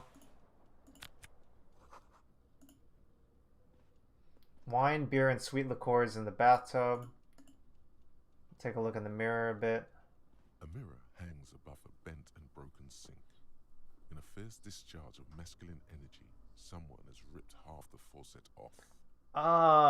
It's okay. It's okay, man. It happens. We have those bad days. Sorry. Sometimes you just feel that masculine energy. And you just want to tear a faucet off, but it's okay, buddy. You'll get through this. Hot water sprays from the base, and steam covers the mirror. You cannot see yourself, just the outline of a man. Okay, at least the hot water is working. Maybe you gotta get the cold water going. Suddenly, you realize you have no memory of the face that awaits you there, underneath the soft vapor. Really? Nothing? Really, all recollection of the person you are, the people in your life, and even the world you're in, has drowned in a sea of blood out. Shucks. This was no mere night of drinking. It was a deluge, of world-ending Wow, proportions. that is the worst hangover ever, dude. Wow, I really done it for myself this time. As you slowly reach your hand towards the surface of the mirror. Abort. You clearly have not thought this through. You won't like what you see there, and you will never unbecome it. I guess I don't like my face. Wow, it seems like I want to. This is the success condition, is that I'm warning myself I'm not gonna like my face. So let's just touch my face first a little bit. Yeah, there is definitely something wrong with it. No, wow, my face is all busted.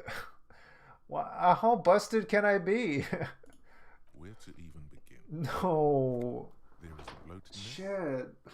then the swollenness. No. It's like there's an upholstery of Yo. alcohol underneath your skin. Yo, I'm busted AF, you dog. Shit.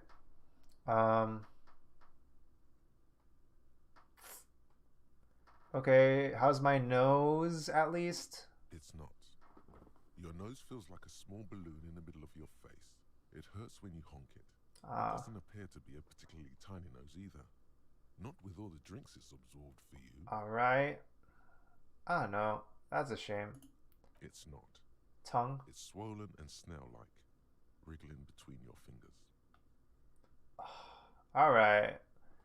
Maybe it's not the best. I don't think I'm in the best headspace to pursue this, so I'm just gonna get out of here. Wow. This guy is, yeah, really bad hangover. Just needs to get through the day. You having a bad day, cousin. Let's get these pants going. Alright.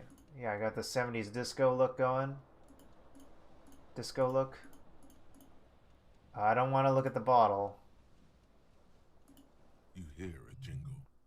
Keys are clinking in the pocket of your flare-cut pants. Oh, sweet. Okay. It says, whirling in rags, on the aluminium keyring.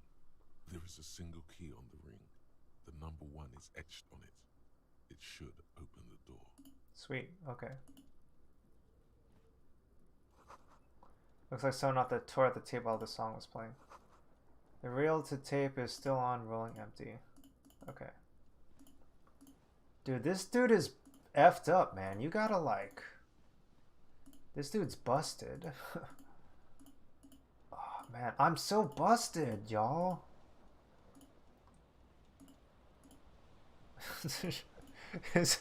I'm not okay. I drank so much, I don't even remember anything about anything anymore. That's how much I drank. I'm not doing good. Let me just save before I leave. Can I save? Oh, info. Cool for dreamers, paranatural investigators, mental creators. Inland Empire is the unfiltered wellspring of imagination, emotion, and foreboding. Enables you to grope your way through the invisible dimensions of reality, gaining insight to that which sight can see. What's really going on? What do these enigmatic riddles mean for the world's fate? At high levels, Inland Empire animates the inanimate. You'll have conversations with your clothing, conversations that may change the course of investigation if you're not thrown in the loony bin first. With low Inland Empire, however, you'll be void of imagination and character. Then how will you shape the cosmos? So gotta be careful when going too high on there. Conceptualization, cool for creative, psychedelic fanciers, and critics. Conceptualization has a special role it wants you to play in this world. Art cop. It enables you to make fresh associations, delve into world concepts from Jan Karp's postmodernist carpery to Revachal's arabesque. The city we're in is called Revachol, by the way. Revachal's arabesque architectural style, Derrida. That's like references to like some postmodernist stuff. And even the concept of hardcore, and then importantly, add your own contribution to these works. At high levels, conceptualization makes you go big, perhaps too big. It is ostentatious, demanding grand displays. Why live life when you can throw yourself into a live volcano? At low levels, however, you will be unable to see the world in a creative light. You'll be unable to contribute to conversations in an art gallery. Only boring people will invite you to their dust parties. Shivers. Cool for city lovers, the wisest of the streetwise, the genuinely supernatural. Shivers comes when the temperature drops and you become more keenly aware of your surroundings. It enables you to hear the city itself, to truly belong to the streets. It is a supernatural ability. Old wrongs play out in present time. Scenes across the city happen in front of you. But who is speaking to you? At high levels, shivers might make you seem mad to the outside world. As you listen to the city, you don't listen to others. Your superiors may begin to worry. With a low shivers, you will seldom hear the city speaking to you, and if you cannot hear it, how can you ever save it? Shivers can only go up to level 2 for me now. Okay, so I'm busted. I got Inland Empire. Empty, okay. Glass.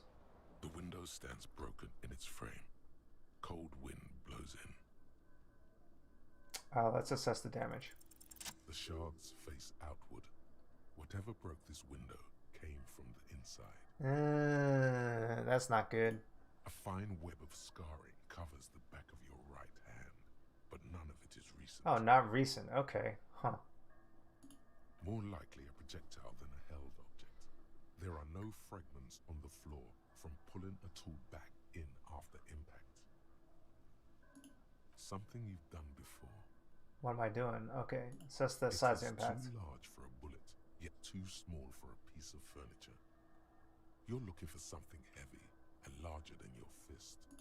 Like the green shoe that's on the hat rack in the corner. Oh. Coincidentally, is missing its friend. Congratulations. You smashed the window with your own shoe. Now you only have one. If you're lucky, you can still find the other on the balcony outside. Oh my god. The it should be outside your room. My Dolce & Gabbana shoe. Oh. Maybe it wasn't me. For me, someone else took your shoe off and smashed the window with it. This person also forced the drinks on you. That doesn't take a lot of logic. Okay, I should get the shoe. Wind gushes in. Hey, Toes curl up from the cold. I gained experience. When you didn't get what you want, you get experience. Alright, new task. Find your other shoe. I need to get my shoe now. Oh no, my Dolce & Gabbana. My Timbs. Timberlands are boots though, I think, so maybe it's not that. My disco boots. Let me see if I can save. Find your other shoe map. Save. Quick save. There we go. Okay, in order to get to the outdoor, I have to get outside of here.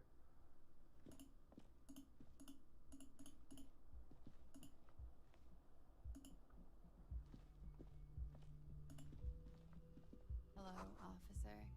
The year is 51. Okay, the year is 1951. Okay. Hey, how's it going? You're the only person The here. young woman raises a cigarette to her lips. Claudia, Miss Orange, disco dancer. Officer, am I military personnel? Turn your bloated face away from her beauty and just keep on walking. I have no shame. I think I'm pretty on the inside, so I'm just gonna get some info. No. Oh, okay. There's only one solution to this. You're a businessman. Authority, success. Wait, I know. I'm a businessman, chief executive officer, right? No, then why did you call me officer? Because you're a police officer, sir. Are you sure? You're shitting me. Goddamn right I'm a policeman, and don't you forget it. Yeah, I am a police officer. Yeah. Okay, cool. I won't. She doesn't give a shit. She means it. She wouldn't defy authority, however sweaty and bloated it may look. Oh, okay. Okay, I actually have a pretty good read on the situation, and she actually won't mess with me. Yeah, she won't mess with me. Yeah. Okay, I was just getting into character. Okay. All right. How did you know I'm a police officer? Sir, you've been here for 3 days. On official police business, as you put it. Yes, indeed I have been. And, you know, just to test you, And if you really do know what I've been here for, I want you to tell me what I've been here for. Couldn't say. In truth, so far, mostly drinking. All right. All right. Oh, Jesus Christ. This is fucked up. Sorry, F word. This is messed up. Try the expression on her. Let her know when we want her physically. So yeah, I guess if I had high charm, I could do that and have higher percentage. But also probably not a great idea. I also have +1 for a goddamn right. I'm a policeman. Why don't I? This is also messed up. Why don't I remember being a cop or anything else? Who in their right mind would let me be a police officer? The law. I think I am the CEO. I'm the officer, and I can be an officer of the law if I want to be. I just think the real question is, why don't I remember being an officer? Of course I am one. Of course I am. But why? Could it be because of the drinking? Okay. Little Miss Smartmouth. Okay. Don't be so harsh on yourself. They let almost anyone be a police officer. All right. All right. A glib remark. Don't let it stand. Assert yourself. Yes. Yes, I must assert myself. Well, you know, I have the right character for it, as it were. A fondness for contradictory statements? Well, I don't know. No, I get these little tidbits of information sometimes. Little facts like trivia. It gives me a detective-y vibe. No, I had thrown my shoe out of the window. I deduced this from the direction from the shards. Extraordinary. She doesn't actually think it's all that extraordinary. Don't be so hard. A glib remark. Retreat isn't. Don't be so hard. A glib remark. A fondness for contradictory Actually, get tidbits of information sometimes, like trivia. It gives me a detective-y vibe. That's how they let me do this kind of thing. Of course. She remains unconvinced.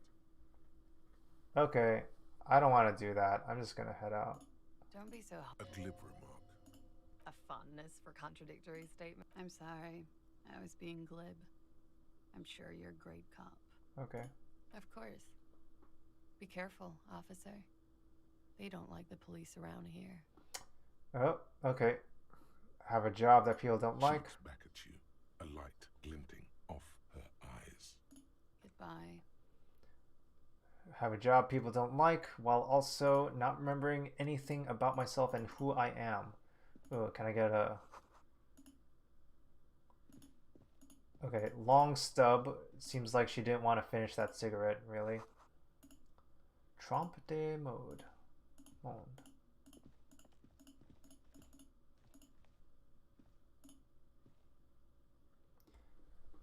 Okay. Looks like she didn't seem that invested in finishing that cigarette butt there.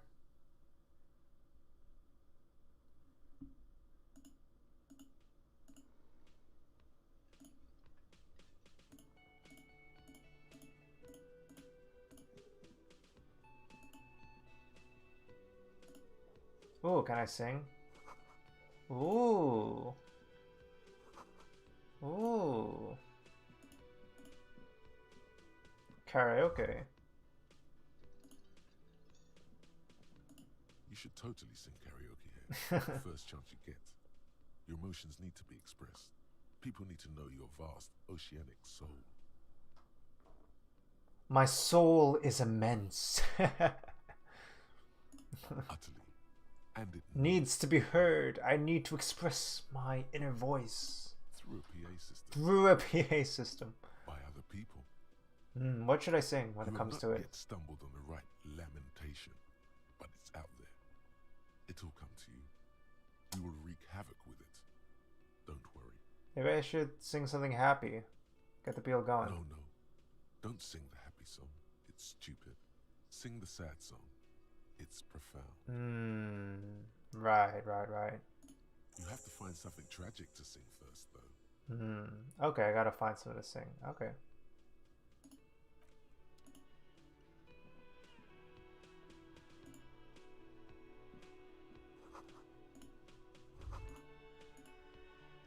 Only the word Monday is on it.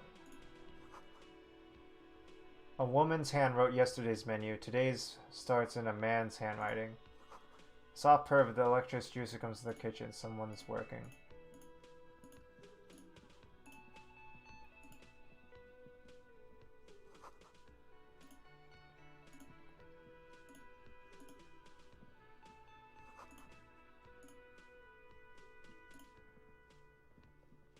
Hello, sweetie. You shouldn't keep your colleague waiting. Okay, I'm gonna save now because I'm about to talk to a very key character.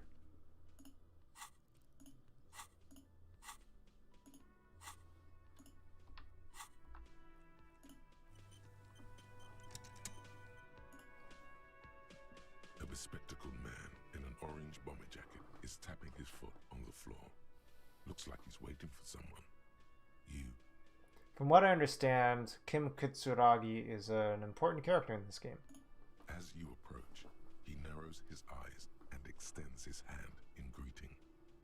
If an assault were launched on this building right now, if the windows came crashing down and the whole world descended upon you, this man would hurl himself in death's way to save you.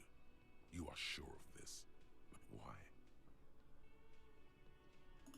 Hello, I'm Kim Kitsuragi, Lieutenant, Precinct 57. You must be from the 41st. You realize he's waiting for your name. This is your chance to come up with a really good name for yourself. Get creative. Conceptualize. I don't really know my name or conceptualization. Invent a name for yourself. 72%. It cannot be retried. So if I mess up, I screw up. So, let's give it a try, shall we? Concentration makes you squint. There we go. Eyes.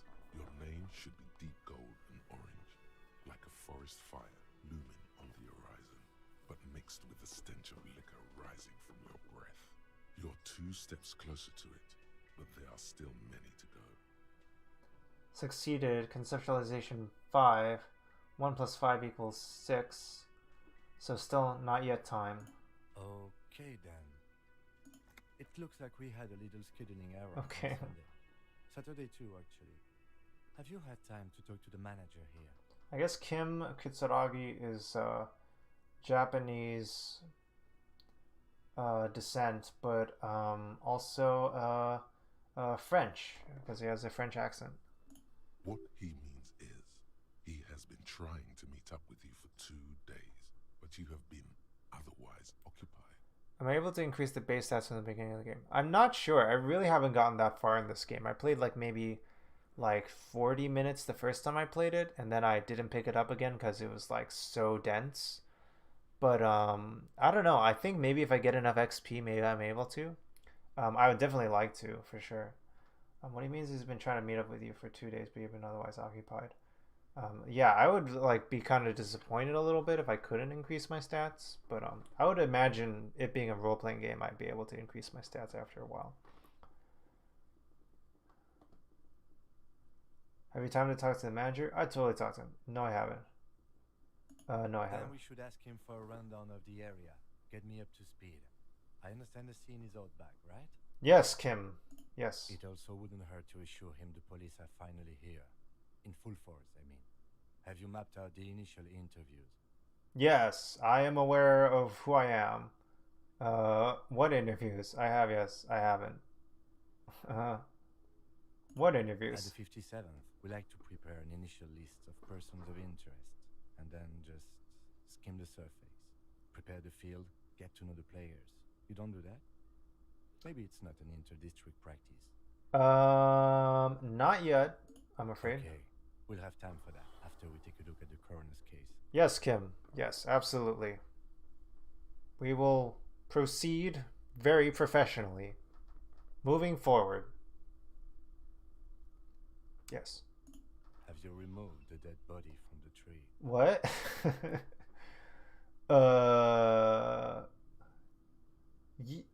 Look, man, yeah. Does that mean the body is no longer in the tree? Dead body? Mm-hmm. Completely. Completely. Does that mean you took the body down from the tree? No. So, The body is still in the tree. Oops.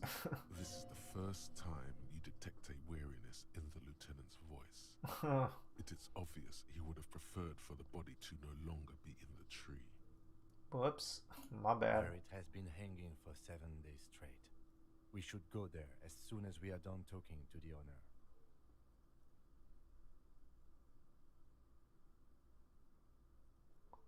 I'm just gonna play along with this and just go have him try and remind me. Talk to the manager. Then we go out back and take the body down. Alright, I'll just... Should I come... I don't know if I should come clean or not. Should I come clean? I can't remember anything. I'll just... Kim... I gotta come clean. I can't remember anything. You drank last night and the night before. And that you are still... But I have seen officers get through worse. Okay. You caught me. What? You caught me. If you need something for your headache, there is a general store nearby.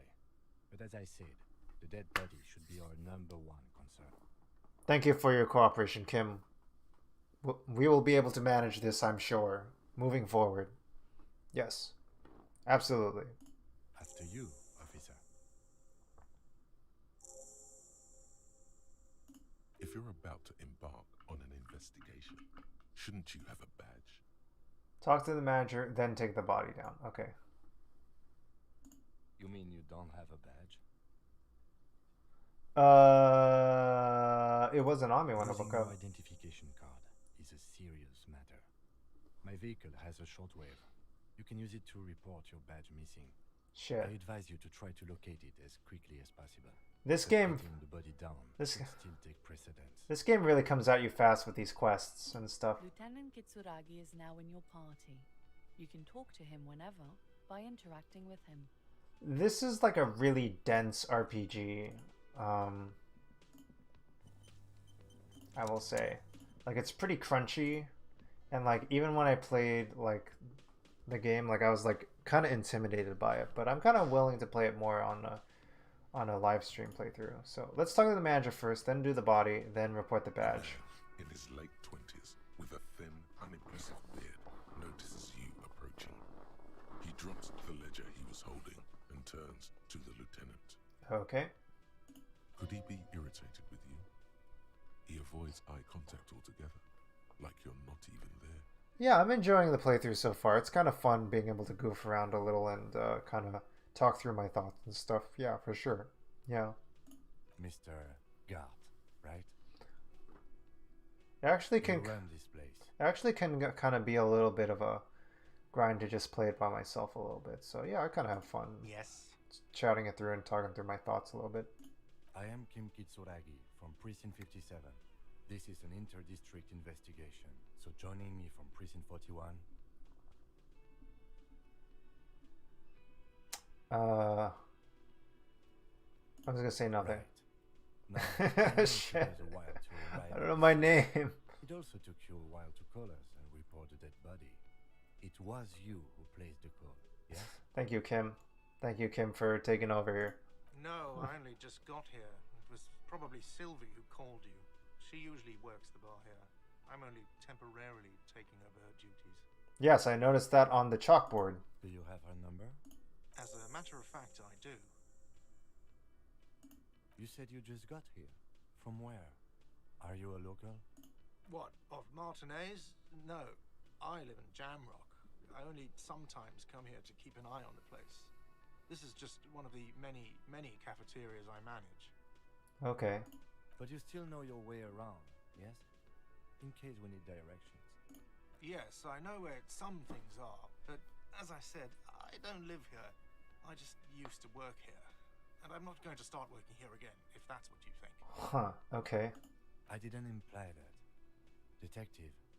He probably means this is where you step in and ask your questions. Right then. Questions. I got this. His face expresses profound regret that you're having this. Oh my gosh. Where is the body? Who killed him? Why did Sylvie go away? Are you the bartender? Why did Sylvie go away? She went away because none of your business. Oh shit. Have they not been telling you you're a cop? Am I not a cop? Everything's my business. Okay, you got me. She went away because of the dead body out back. And because I asked for her number. That's why Sylvie went away. Huh. I hope you appreciate that. Huh. Oh, you asked for a number, Gart? You come on, that's a little rude. You scared off your worker, dude. Thank you. But sorry about that. Yeah, sorry to hear that, buddy. I asked an employee out. She didn't want to come, but felt obliged to. It was a bad idea. Now, what is so goddamn fascinating about that for you? Are you the bartender? Nothing to do with the lynching. Everything has something to do with everything, Doc.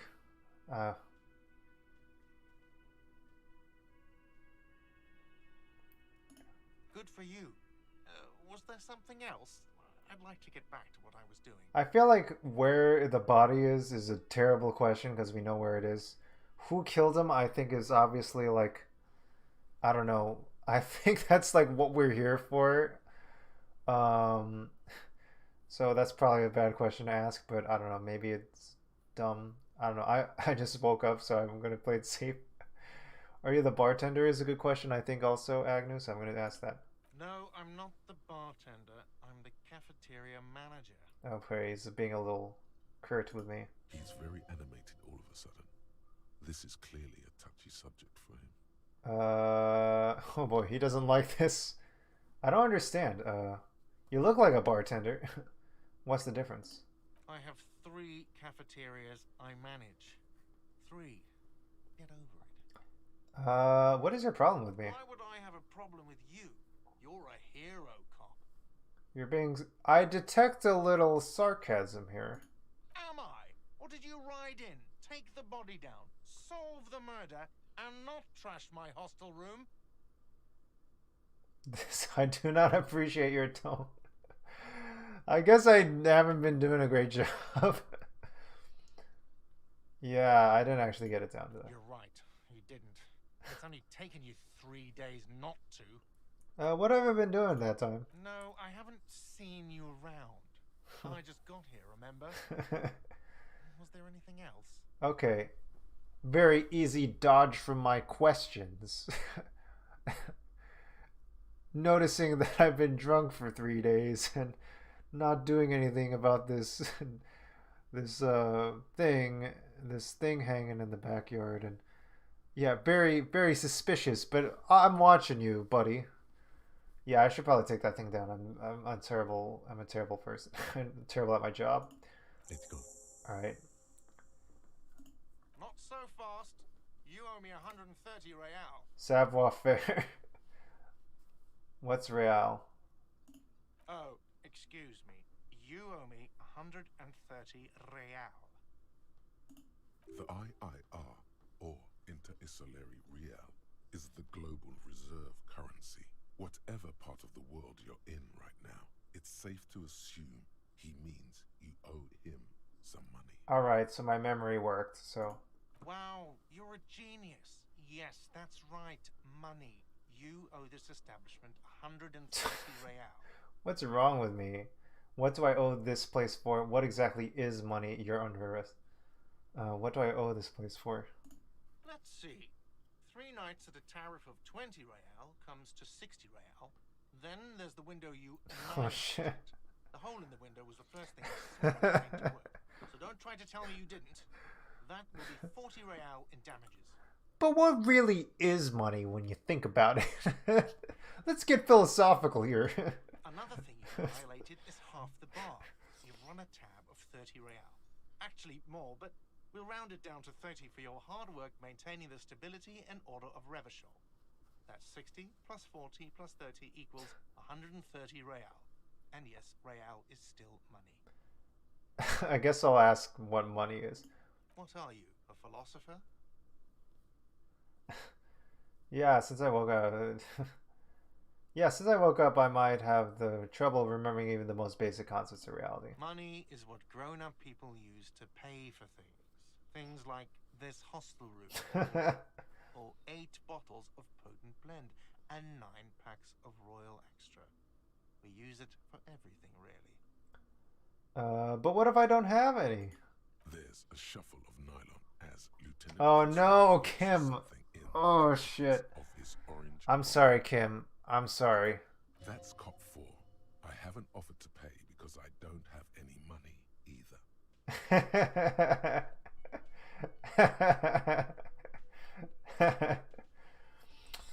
Oh. Yeah, I don't know, man. It's pretty funny. I can't let him stay here any longer if he doesn't. If he doesn't have the money by tonight, then... Well, what are you gonna do? I mean... Officer, maybe you are better off working this from home for now. You live in Jamrock, right? It's not that far away. I don't remember my home is. You really need to take this up with your station. I have a shortwave radio in my car. Okay. Call them, ask for assistance. We have to get this investigation started now. I'm totally out of it. Good luck. Pay for damages. All right. Thank you, Kim. By the way, where is home? The address is coming up blank, and this place sure isn't it. But you've been at this hostel cafeteria for only 3 nights. Where were you before? South may be You far. had to be somewhere. South may be far away, up on Marvel Hill. Why did you say that? The name must have some meaning for me. The old thesaurus comes up empty. Maybe you should ask the lieutenant. Okay. No. But isn't that an expression, not a place? An expression? A saying. Up on Marvel Hill, a great high place. One that is impossible to climb back to. Oh. That doesn't sound like somewhere you can stay if you run out of money. That's not very useful. What is money? A current medium of exchange in the form of coins and banknotes collectively. I guess that is what money is in the current incarnation, but a lot of it's digital now even. What is money? If you run out of money. Can I trace the way back somehow to a street as a... You can try. Run some addresses in your head when you get the time. Maybe a street or an apartment will appear. Okay. Trace the way back. Thought gained. Lonesome long way home. Or I could take to the streets. Aye. Wait, let's get this body down. This will be kind of a little graphic, I think, because we are going to be investigating a dead body hanging in a tree. So, yes, please please note some some trigger warnings. Yeah.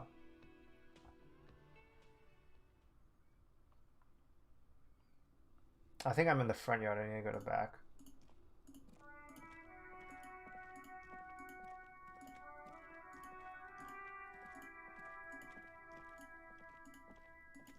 This music is great.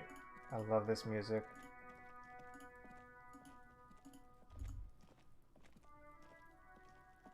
There are several footprints in the mud. Left Oh by geez, both that dead body Anywhere looks from terrible. 6 to 12 pairs have walked here. Get an exact count. Let's go for it.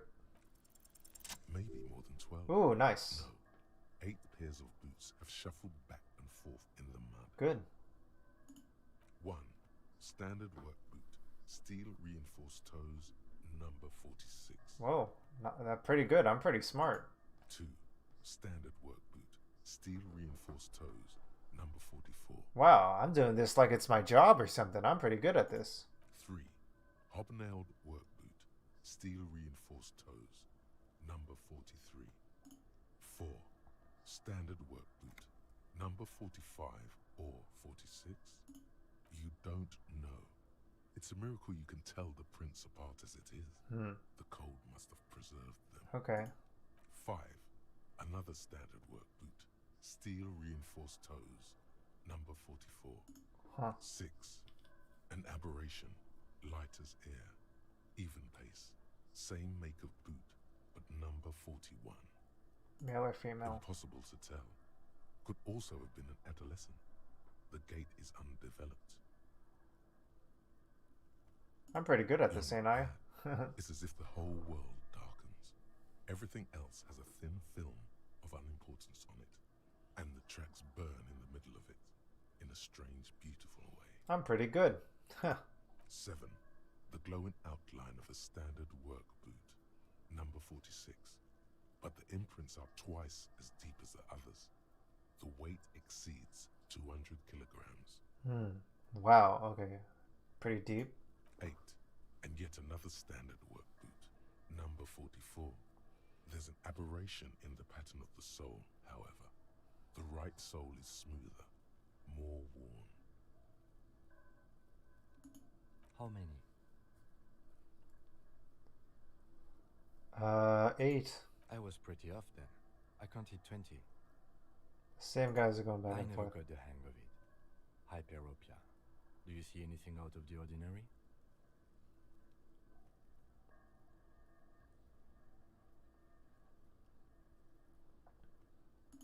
Interesting. Let's name it the old soul. Someone operating a workbench with a pedal? Like a joiner at the harbor. Or maybe a drummer? He regrets it the moment he says it. A drummer? He regrets it. That's stupid. So is one of the people looking for is a drummer? No, it's not. Forget I said it. We are not looking for a drummer. Perhaps it could be a driver. A driver would wear out the right shoe before the left. The accelerator is on the right.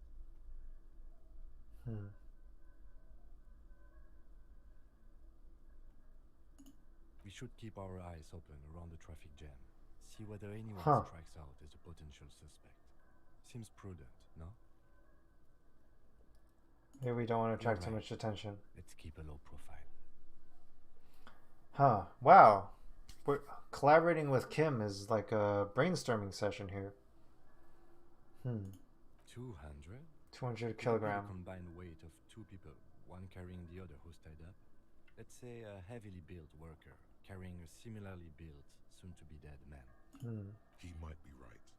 200 kilograms of living weight is unlikely. It is unlikely. So it's probably one of us carrying him over. Possibly, yes. But why? Why did they have to carry him? Yes, they could have used a makeshift stretcher or just march him up to the gallows.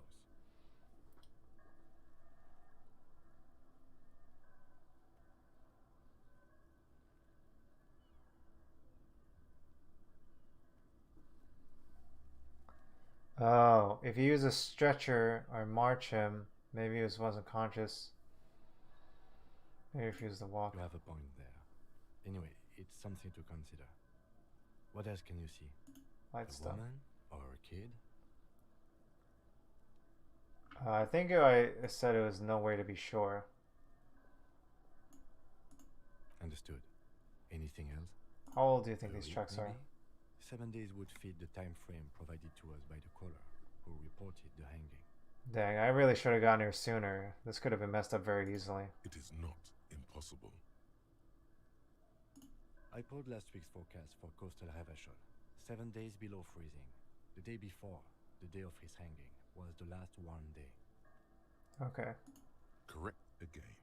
Sub-zero temperatures would preserve the tracks in a good state. The commotion here could have taken place a week ago. It's possible, but it's not necessarily the only thing that could have happened.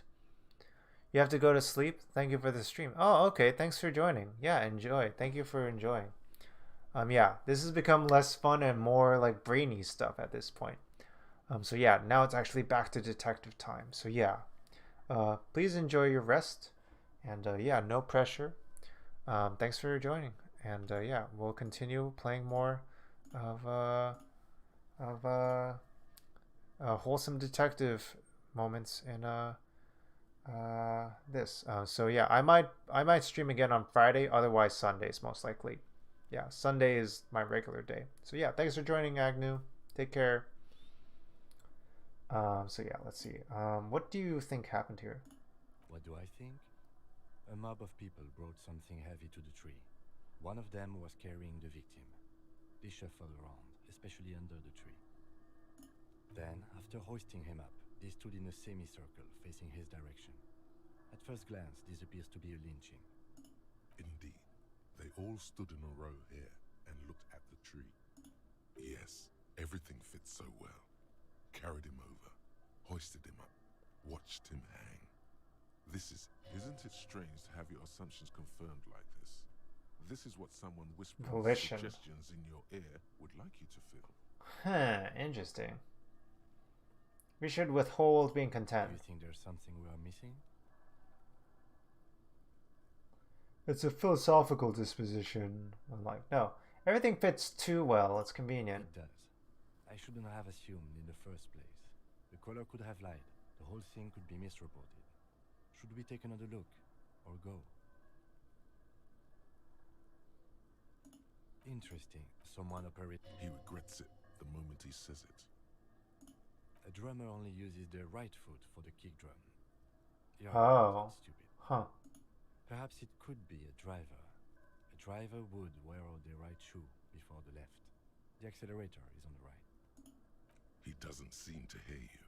Looking south toward the traffic jam instead. The machines are silent. The engines are all turned off. We should keep our eyes open around the traffic jam. See whether anyone strikes out as a potential You're right.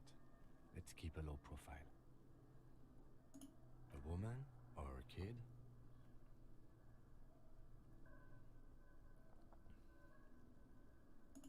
Okay. How do you... He knows it's hard to discern sex from a person's gait. Understood. Anything else? 200? He might be right. 200... Possibly. Yes. But why? Yes, they could have used a makeshift stretcher, or even easier to carry on a stretcher, or between two men. In 200? He might be right. Possibly. Yes. But why? Yes, they could have... You have a point there. Anyway, it's something to consider. 200. He might be right. Possibly. But why? Yes, they could have used a makeshift stretcher or just march him up to the gallows. I'm not assuming it isn't, but it's still helpful. Is there anything else? What do I think? Then, after hoisting... Indeed.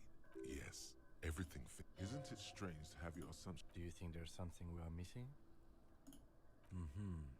If it fits too well, what do I... Then, after... Indeed. Yes. Isn't it strange to have your assumptions confirmed like... Do you think there's something we are missing? It does. I shouldn't have assumed. Alright, that's as far as we're gonna get, folks. So let's see what else we can do here. Poor dude, Jesus. The corpse looks at you with bulging white eyes. The face around Okay, I don't need to read all that. Holding your breath. A cargo belt twists his neck at an unnatural angle. The body below appears stiff. It's letting out an ungodly rot. The smell seeps in, even through your clenched nostrils. Endurance. Legendary. Let go of your nose without throwing up. Oh boy. Why is it so bad? Active decay. It's okay to throw up, officer. No one is judging. He's about to blow! Cop's gonna blow, Kuno!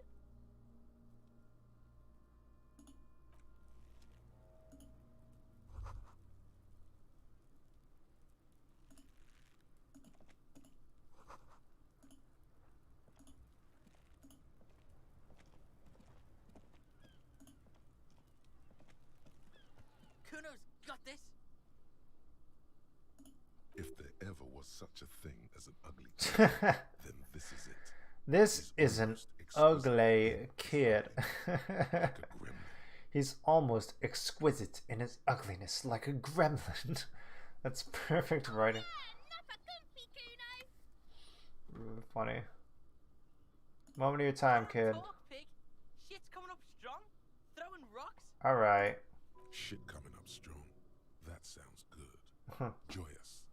You should hang out with this kid and see what that juicy shit is all about. Juicy what now? I mean drugs. The kid's on drugs. Oh, okay, there we go. Yeah, Kuno! Ride the lightning, Kuno! Kuno's riding at sea. The rake, Kuno! You should throw the rake at him, Kuno! The fuck? Does Kuno know what a rake is? Kuno's not a gardener. entertain the Kuno. Show me what you got. What you got there? What you got, huh? Show me what you got. Shitload pig. What's your question? Don't tell the pig shit, Kuno. If I were to want to waste my time, which I do not, I would ask them who he is, how he got there, and the usual. Let's ask the usual The questions. usual being, have you seen anything out of the ordinary? Or have you seen anything suspicious? Just a couple of pigs sniffing around in the dirt. That seems pretty fucking suspicious to Kuno. Yeah, you tell the faggoty, Kuno. Jesus. Looks like you're a fagari now, whatever that means. The suspicious question doesn't really work in antagonistic situations. You're testing Kuno. Get lost.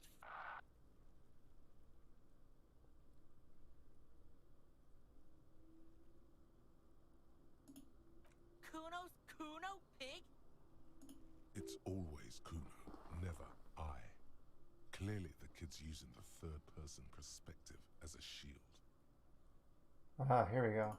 Yeah, Kuno's in a fucking gang. In a bang gang. Kuno bangs for Magie, bangs for Mazda, bangs for Revachol. He lays the names out there with pride and precision, like cards on a table. Right when he's getting distracted, there's a malevolent hiss behind the fence. Watch out, Kuno. He's trying to fiddle you. He's gonna put his hands on you. Help! Pig's got Kuno. Oh shit. Help!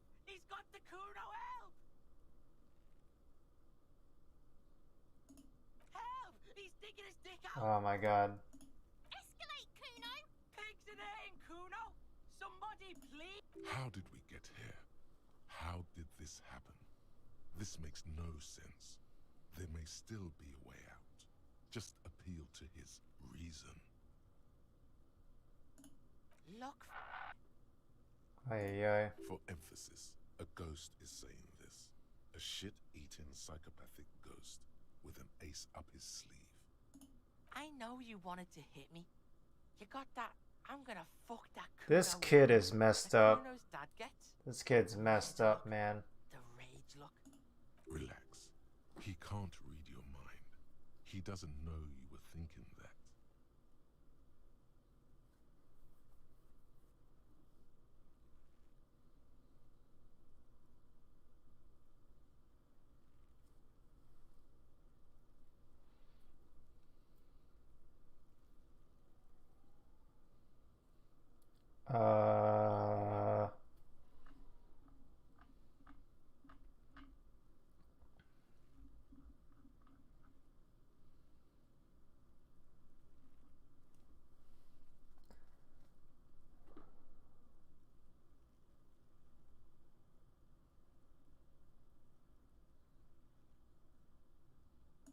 I can. Kuno can smell that violent shit. I know what you were thinking. I'm gonna fuck that Kuno up. I'm gonna shut his shit down. You know what? You should have hit the Kuno. Oh shit. Because now, you're nothing. You're a joke to Kuno. Kuno laughs at you. The whole charade was about establishing dominance over you. You backing up means he's succeeded. Kuno turned you into his prison, bitch. You're gonna be in this shit with Kuno. No, you're not. We can just leave. Bitch, you're gonna be in this shit with Kuno. Ah shit. A peepo is a type of hat, by the way. You don't talk to me about my fucking people. You don't know where I come from. You're just Kuno's bottom bitch. Okay. Kuno is kind to his bitch. Ask your questions, but remember, this changes shit. Okay. Click, click, click, click. Legendary. Figure out what's going on with this kid. The fuck about it? Just a couple of pigs. Yeah, you... Looks like you're a fagari now. Alright. Whatever that means. The suspicious question doesn't really work in antagonistic situations. Suspicious doesn't work in antagonistic, right? Kuno's fucking. Kuno uses the fucking for target practice. He's trying to hide the fact that he doesn't know.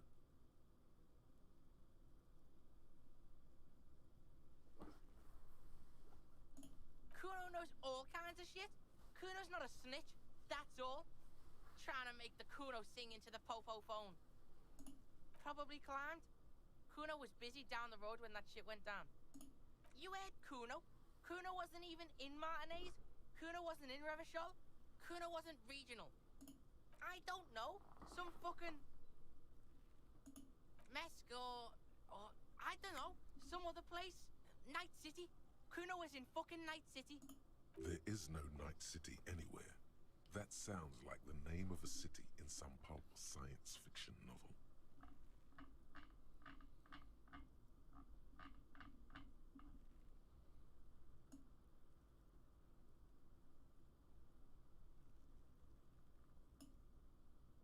Why you gotta be riding Kuno's ass? You wanna know where Kuno was? Don't tell him that, Kuno. It's lame. It's not fucking lame. Kuno's building Kuno City. Night City. Raid City. Oh man, City this of kid. Rage. That's lame. That's the name of Kuno City, bitch. Get the fuck off Kuno's back. This shit ain't about that. It's impossible to deduce what it is about, at least for the moment. If it's important, it'll come up later. Focus on the case. Kuno's fuck. He's trying to hide the fact that he doesn't know. Kuno knows what you meant. Kuno's not a snitch. That's all. Trying to make your test. Get lost. Right, pig. This is where Kuno plays with his little wooden choo-choo. What do you want with it? Look at that fucking shit.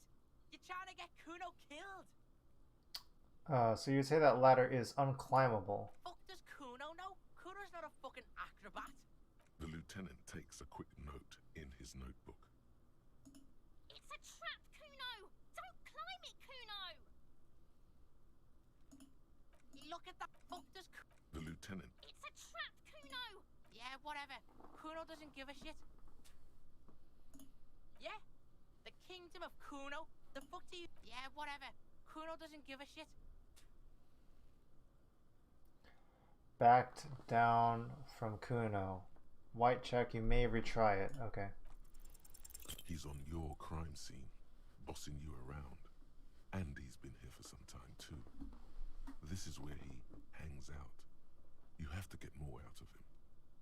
He could be useful. You gotta move more of them. So, Night City. No! You told him about it and now he knows your name. We gotta get in this kid's head in order to know his logic and really finesse the detective skills out of this. Man, I've just been in this whole sequence for a bit. It's really immersive. Wow. This city's not fucking lame. You are lame. Kuno's tired of defending Rage City from... Just fuck off, alright? You gotta appeal to him on his terms. And fuck you too, putting Kuno on the spot like that.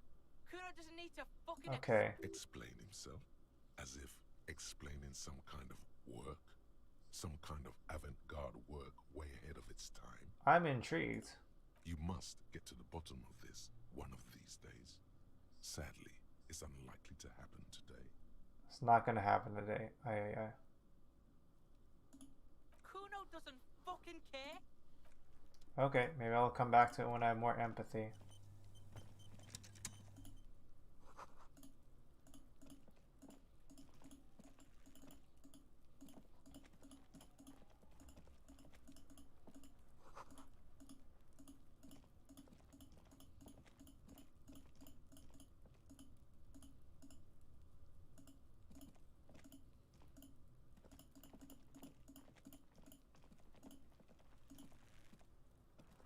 There he still is, looking right through you. The smell is repulsive. It pushes in from your mouth.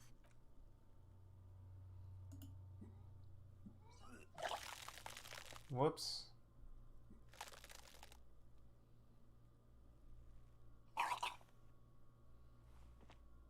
Too late.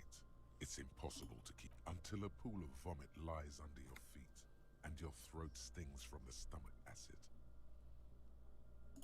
It's okay. Happens to everyone. The hangover is clearly making these worse for you. You could use some ammonia to clear your head.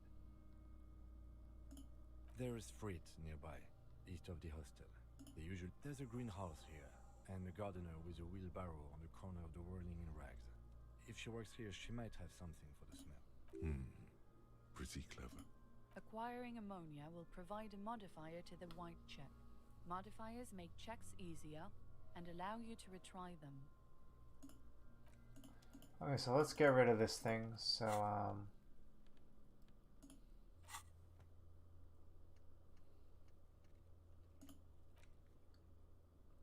ammonia from the gardener or the fruit store?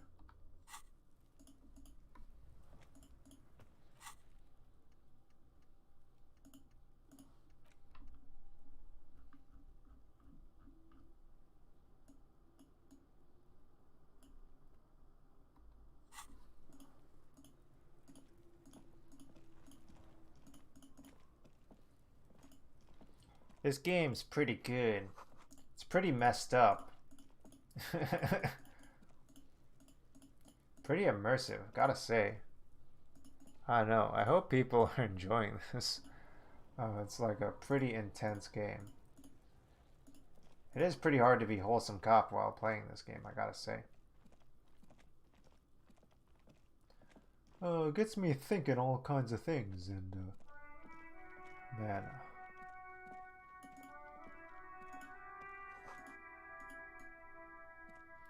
Alright, Kim. Let's go about town and light up this city, buddy. Oh, there's the wheelbarrow.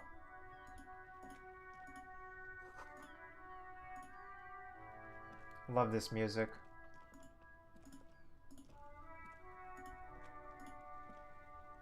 The RCM in Martinez.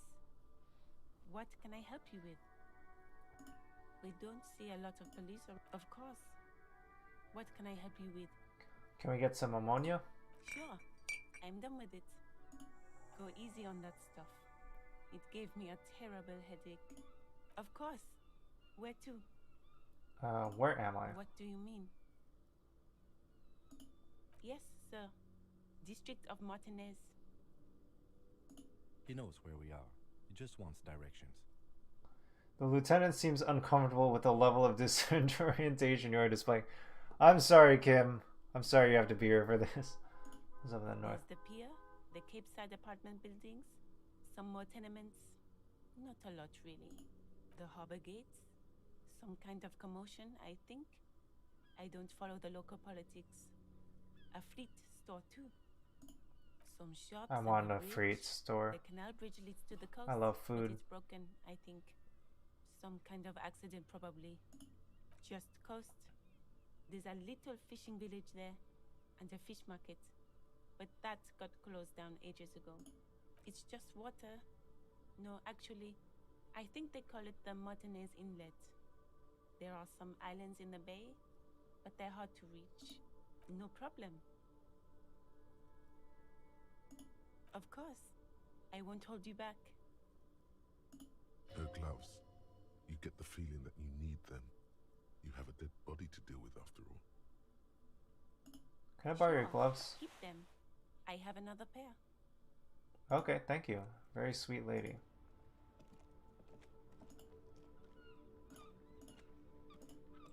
Alright, his body, get ammonia.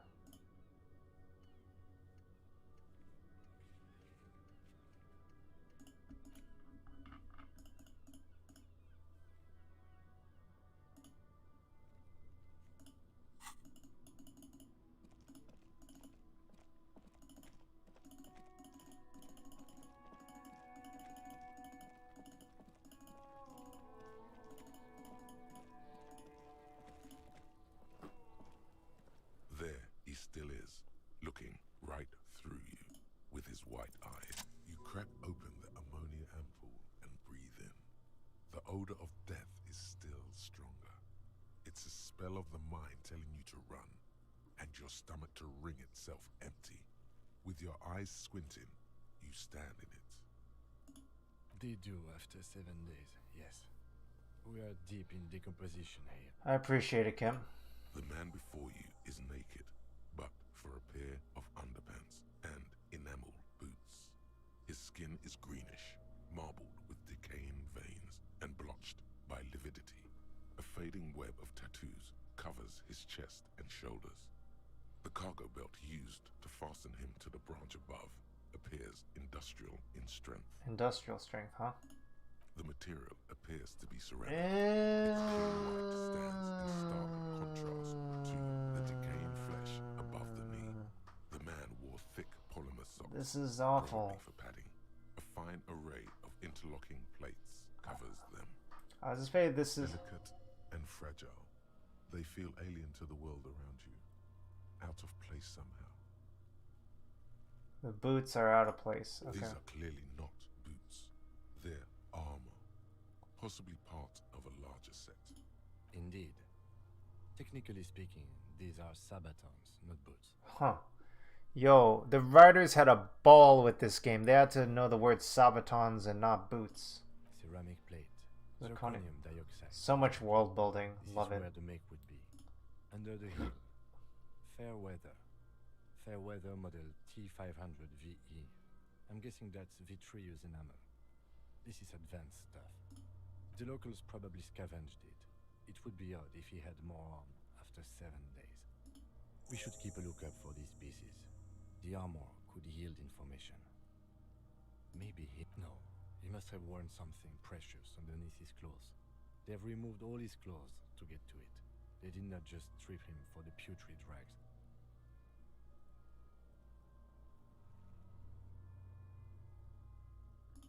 Someone could have cleaned the yard, but that's a question for the red-hat thing. I hear you, cop, talking shit about the Kuno. Come here and say it to Kuno's face. They usually hang them completely naked for that. La puta madre, the Mazda, the Besmerties, and the like. This one still has his underpants. What? Are you trying to ignore me now, fuckface?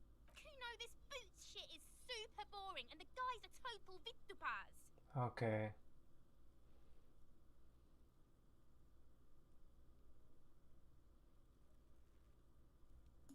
It is. It's expensive. This material's out of place, yo.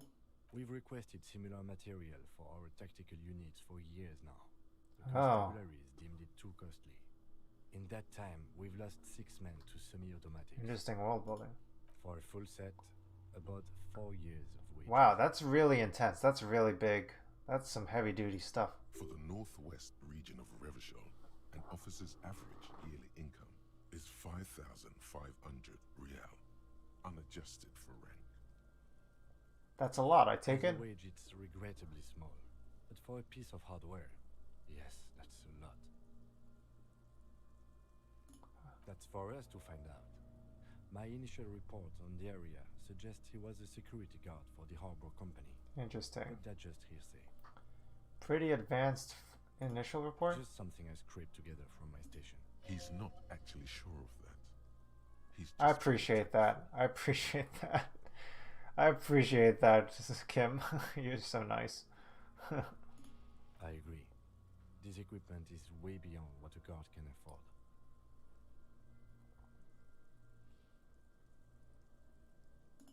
A small bell-like sound fills the air, like tapping on the side of a porcelain cup.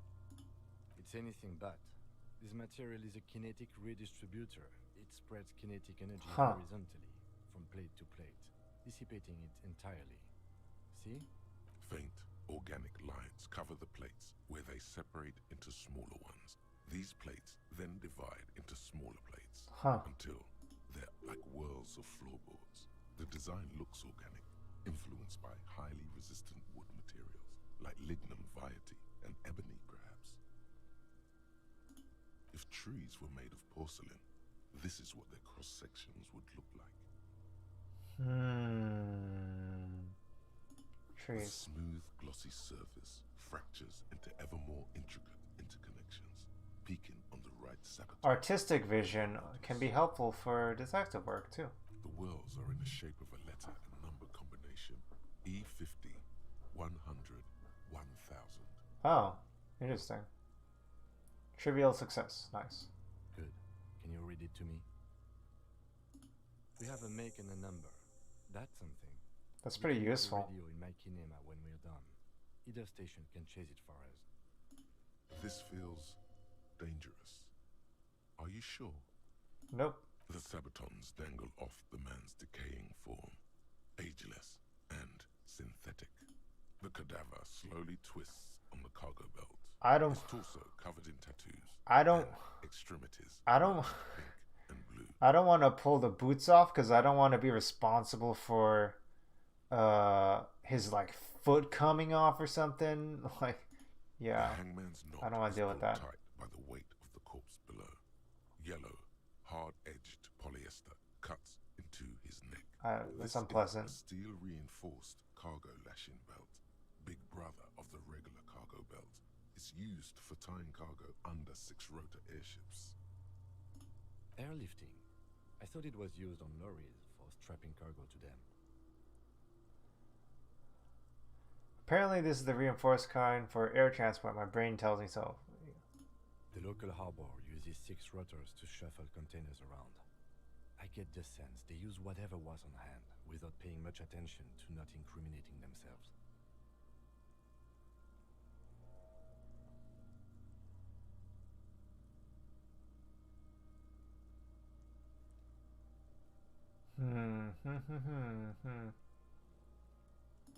The brief suggested as much, politically motivated by the ongoing strike. Did you not get a briefing?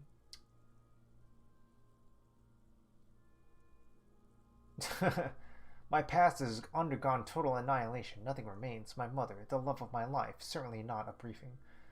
Yeah. I'll just say yeah. Oh, yeah. Then you should ask me the first moment we get. Oh, okay. I was afraid it would be. Thin steel wiring, parallel strands. This makes getting him down more problematic than I had assumed. A noose is one of those things that's easier to use one way around. That ladder can't carry a grown man. I didn't see any splintering either, did you? I think they lassoed the branch, then pulled on the belt to close the buckle. Could be. The shape of the branch supports the theory. Alright. The cadaver hangs from the cargo belt, limbs limp and torso covered in tattoos. An intricate web of blue lines stretches across the torso, from the right shoulder to the solar plexus. Each time they intersect, a small white star is formed in their crossing. I don't know why I said that. Hundreds of fading asterisks riddle his skin. This guy's got The concentration guns. is highest around his heart. His corpse is marked by stars. What will mine be marked like? Alcohol and heartbreak. Is this a map of the night sky? Is this a microelectronic system? Is this a national pattern?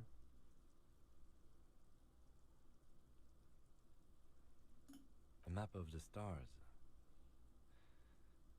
I do see some similarity to astronomical charts. Oh. 9th century Messinian, maybe. But this seems more particular. Customized somehow. Huh. As if someone left out most of the night sky, filtering it through personal choice. The principle of this filter remains unknown to you.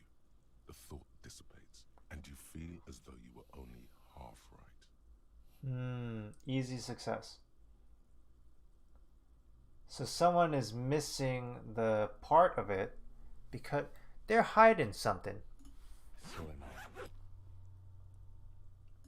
He takes a thin piece of milled aluminium from his coat pocket and pulls it open. Sounds like a sword being unsheathed. A small lens appears.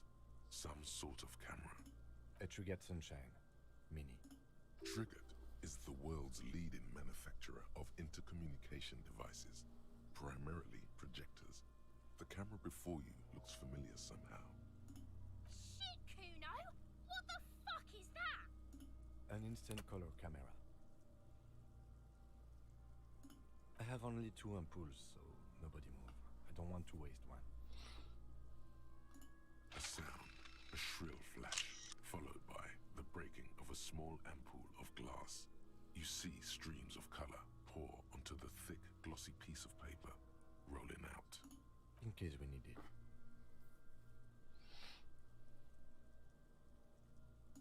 Yes, it is pretty cool, isn't it? It contains insight to the victim's person. By his build, I'd say this was a man of physical violence. The story he wanted his body to tell was important to him. It is his letter to us. Someone should. Poor dude. We need to show it. No. Okay. We'll try to help you out, buddy. Can I have it? Shall I later? Sure. Just don't lose it. The glassy-eyed corpse looks by, his mouth mute and his skin as colorful as the chemical rainbow on the photo paper, teeming with opportunistic organisms. You've acquired an interactable item. Investigate this item further by going to the Interact tab in your inventory.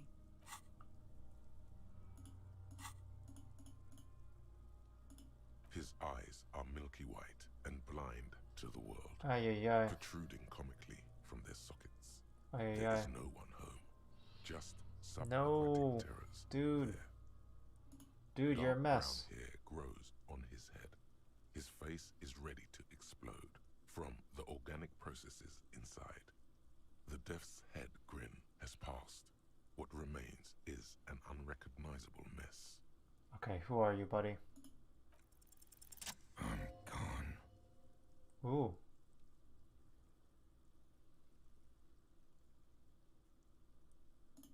I'm a joke. Look at me. Ooh, Inland Empire is fascinating.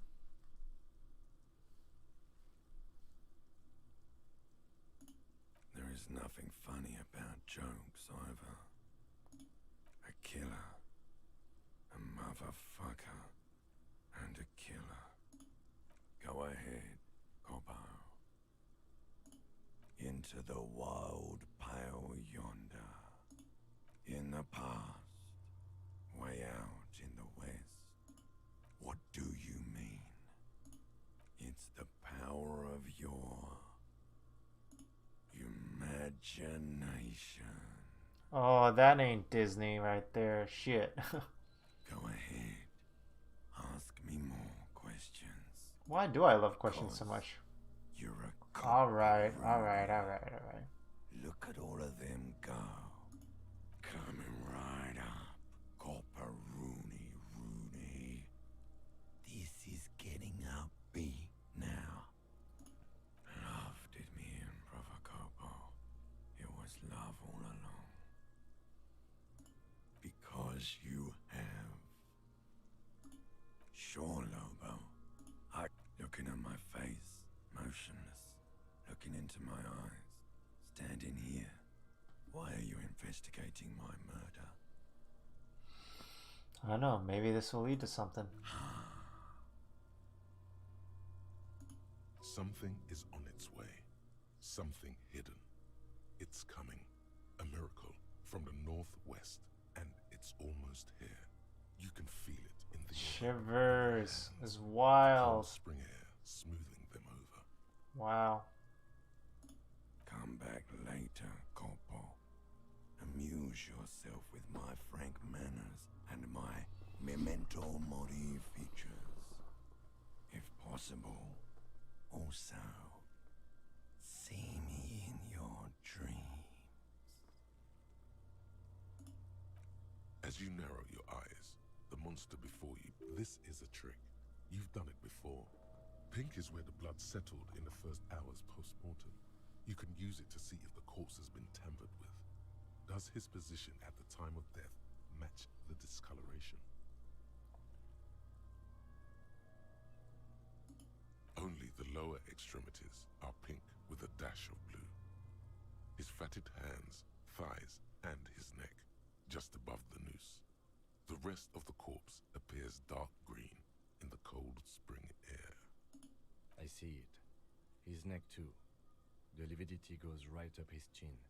We have good, well-pronounced discoloration here. The monster comes back into focus.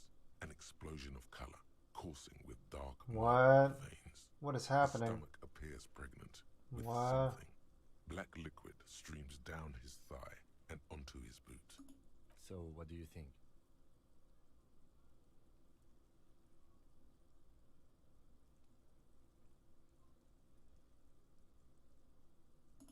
A pool of blood and feces has eaten into Oh the frozen no. mud below the man's feet. Purge Oh liquid is no, dripping no, into no, it, no, no, drop no, no, by no. drop. The victim appears to have contained no more than half a kilogram of digestion at the time of death. The fuck he saying? Talking about shit.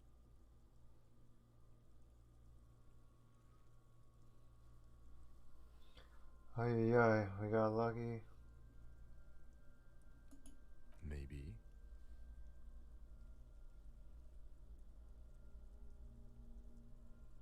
Agreed, especially on the neck. The belt acted like a tourniquet, keeping the blood in his head. The hypostasis supports a hanging.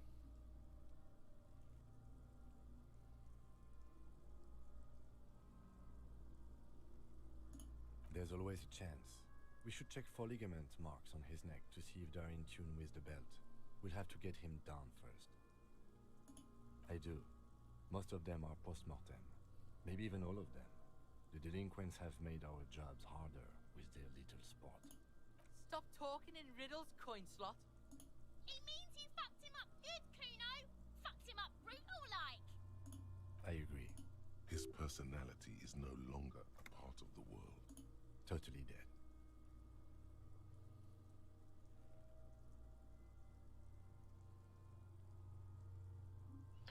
Ay, ay, ay. What is dead anyway? This is not good though. No, better not say that to her. Sure, the corpse looks by, oblivious. Black decay liquid drops from it, but there is no breath to catch. Only the cadaver filling the air and your nostrils. Of course. You have questions, don't you? Come back later. Are you sure we finished the preliminary examination of the cadaver? We might miss some of these things once he's down. The steel-reinforced belt presents a unique challenge. I brought chain cutters. Oh, no skill I point. don't see a good angle of approach to the belt. He doesn't actually think the challenge is unique. He thinks it's frustrating, annoying, and harder than he thought. The cadaver is a good 1.2 meters up. Neither one of us can reach the belt without assistance. And even if we do, there's the question of cutting the airship strength material.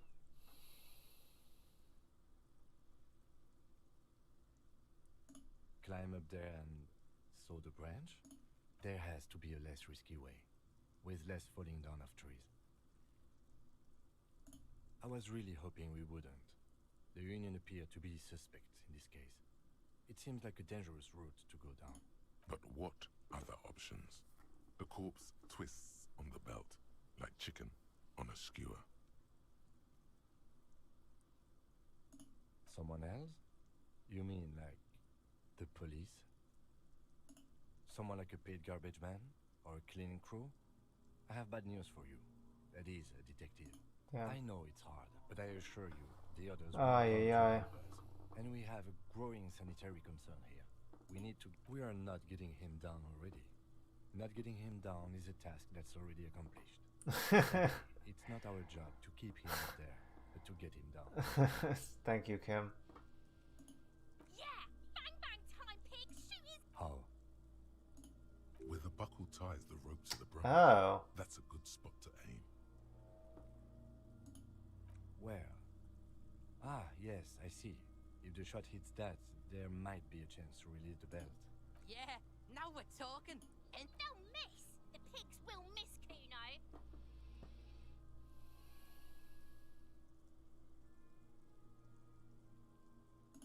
What else can we do?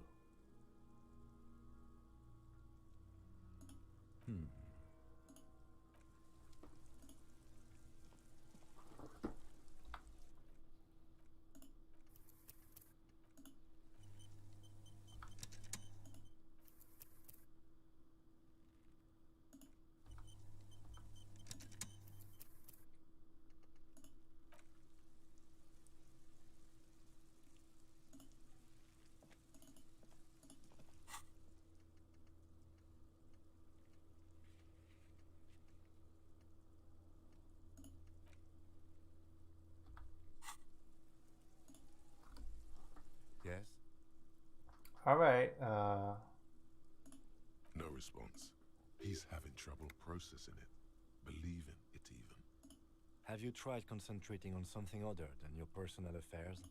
There is a sudden, harsh edge to his voice, like he's tired of hearing about your personal affairs. Really? You look fine to me. This psychodrama is unbecoming. Clearly, he prefers to think you're malingering. He cannot fathom that anyone could drink so much as to retroactively erase their entire life. Then you should consider seeking medical attention. You can use the radio in my kinema to call your station's Lazareth. Was there anything else you wanted?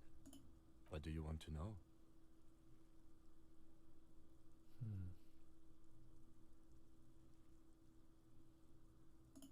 Ah, yes. The case brief you missed. Now I remember. 3 days ago, the RCM Emergencies Desk received a report about a security guard who was found hanged in Martinez.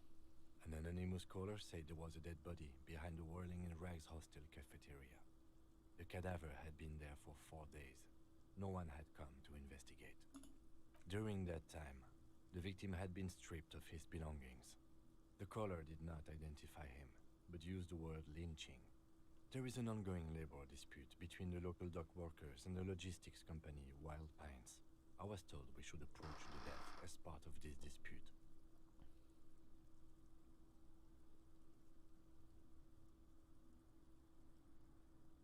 what time is it? Time's flying by. 9 o'clock? A security guard or worker of some sort hired by Wild Pines. This was just hearsay from Martinez, of course. We need to find out the truth. They didn't identify themselves in any way. The tone was muffled using a device of some sort. The desk could identify neither the caller's age nor sex. There's a strong prejudice against involving the RCM in what's seen as union matters. The dock workers' union is the de facto police in Martinez. Now it appears they've started executing too. We cannot allow that. Aye, aye, aye.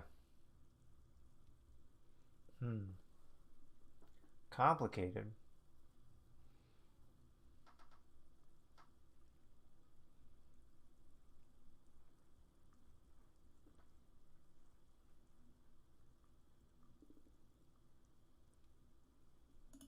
That's us, the Revachol Citizens Militia. We're the police in this city. The RCM, or the Revachol Citizen Militia, is the police force you and him are part of. A self-organized peace corps of the occupied city of Revachol. The RCM operates within a legal twilight, yet its authority is rarely questioned. It's super useful to know this. That's right.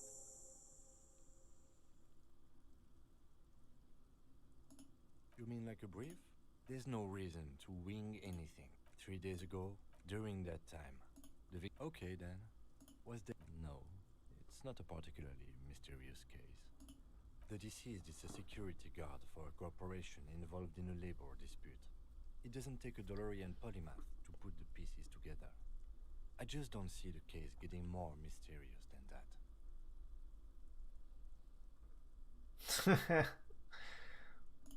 There was some interest in this case at my station, but not for the reasons you have in mind.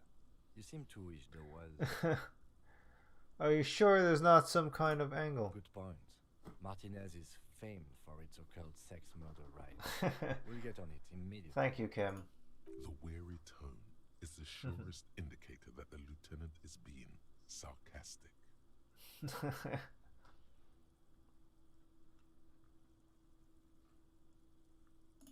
Actually, it does have to be murder. This is a murder investigation. But we digress. It can still be an otherworldly mystery in your head. Oh my god. With a dark twist, even. There's a lot of branching. Challenging you to sex it up with some lurid twist. Don't get right into it. Sit on it a bit. Then, get on with it. Alright, we could bring that up later. I'm afraid you and I are pawns in a pissing competition. His disdain is clear. This man would not use such an expression otherwise. He's so proper. You don't know? I assumed you were in on it. That's good. Better still than an imbecile cop-off. It's just stupidity. The cop kind. Our precincts can't decide if Martinez is part of Jamrock or the Industrial Harbor. Yours or mine, as if we somehow own parts of the city. Typical street gang mentality. So we've let the Union make a mockery of law enforcement here. And now it's come to its natural conclusion. Well, sort of. It's less a matter of who gets to police Martinez than who has to. Oh. It's an orphan district, in other words. People don't wanna... I think the dispatch desk just told both our stations about the hanging. There was quite the brouhaha at the 57th, I can tell you that. Time to settle it, they said. Cop off. But I assure you, I am not their finest or toughest with 102 cases solved.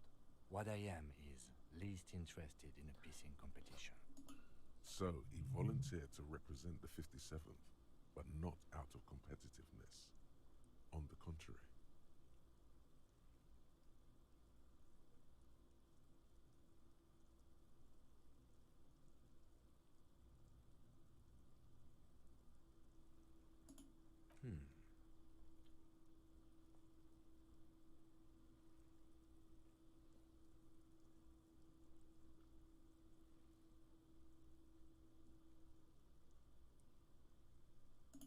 A good joke.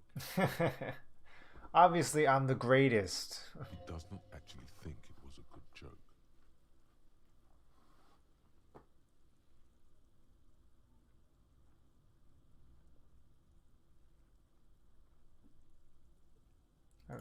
It's good we set this thing aside. Yeah, Was there we're not anything else you competing. wanted to ask about We're the not gonna competition? compete. If not, we should move. Yes, I'm an unrepentant spoil sport. Martinez? Nothing. It's just a puddle at the end of some drain pipe. No one cares about this place. They care about sports. Most of our colleagues don't even know how to get here. North of the interchange doesn't exist. Yes, it's a wholly pointless matter. Forget I ever mentioned it.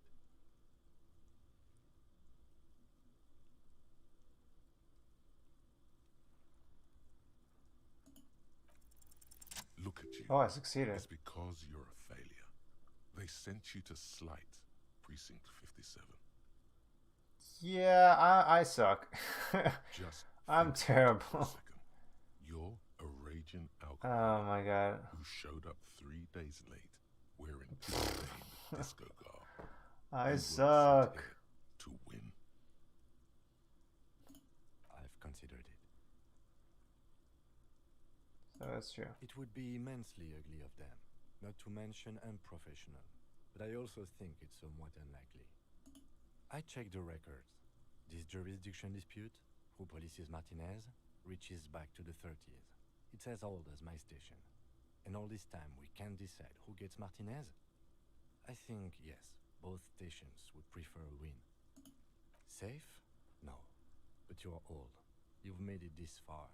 Something has brought you through. We've only just started working together, so I don't know what it is yet. But it's there. Okay, Kim. Thank you. So no, I don't think they sent you as a joke. I appreciate that a lot. And even if they did, they are in for a surprise. Thank you so much. Yeah. Me? I don't see how my life is pertinent to the investigation. That's a fair point. Alright, for the good of the investigation, what do you want to know? That's because I'm half Seolite, or quarter.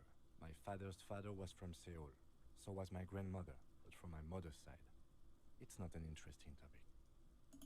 It's a part of the world, officer. A geopolitical entity, and a geographic division. I told you it wouldn't be interesting. Seoul is a protectionist, isolationist, pan-Isolari state west of the Insulindian Isola. Actually, it's quite interesting. Some would even say mysterious. You're barking up the wrong tree. I don't speak a word of Seolite. I've never met either one of my grandparents, and I've never been to Seoul. I'm a regular Rebachelier. What do you mean? I have no idea what you're talking about. The lieutenant's conceptualization skills must be rather rudimentary. The lieutenant is a police officer of the old school. His concerns are material and extrinsic. But this isn't an old school case.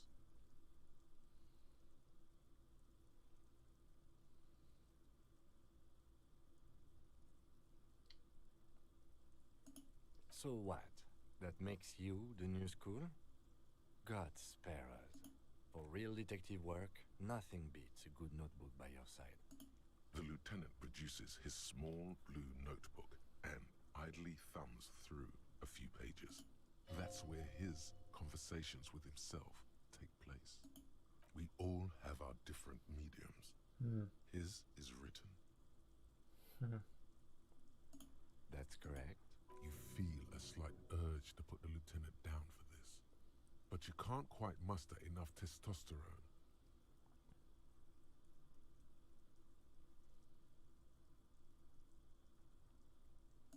Are they? They are mostly just cumbersome. You could use a good, normal peer yourself. I suck. Good. Let's change the subject. Excuse me? You have a distinctive way of walking. If I were to walk in front of you, we would surely collide. I hope you don't take this the wrong way. It's just a collegial observation. On the 57th, we call it the Jamrock Shuffle. Oh boy. Officers from Jamrock's 41st precinct tend to move a bit erratically. They say it's a scene-clearing technique developed by one of your lieutenants for gathering evidence. It's erratic, yet thorough. Prioritizes containers. They're even explaining why he follows me. I don't know. Containers... Passing along frivolous interdepartmental stereotypes is not usually his oeuvre. Okay. He regrets bringing it up. I appreciate it. Appreciate your kindness. This game is just 90% Kim Kitsuragi being disappointed in me, which I love. I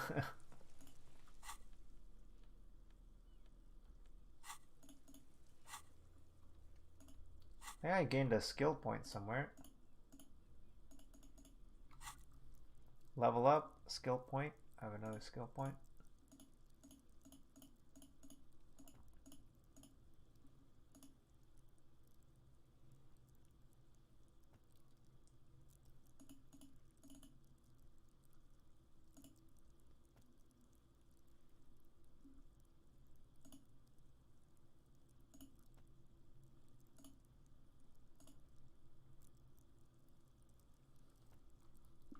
Let's level up Shivers.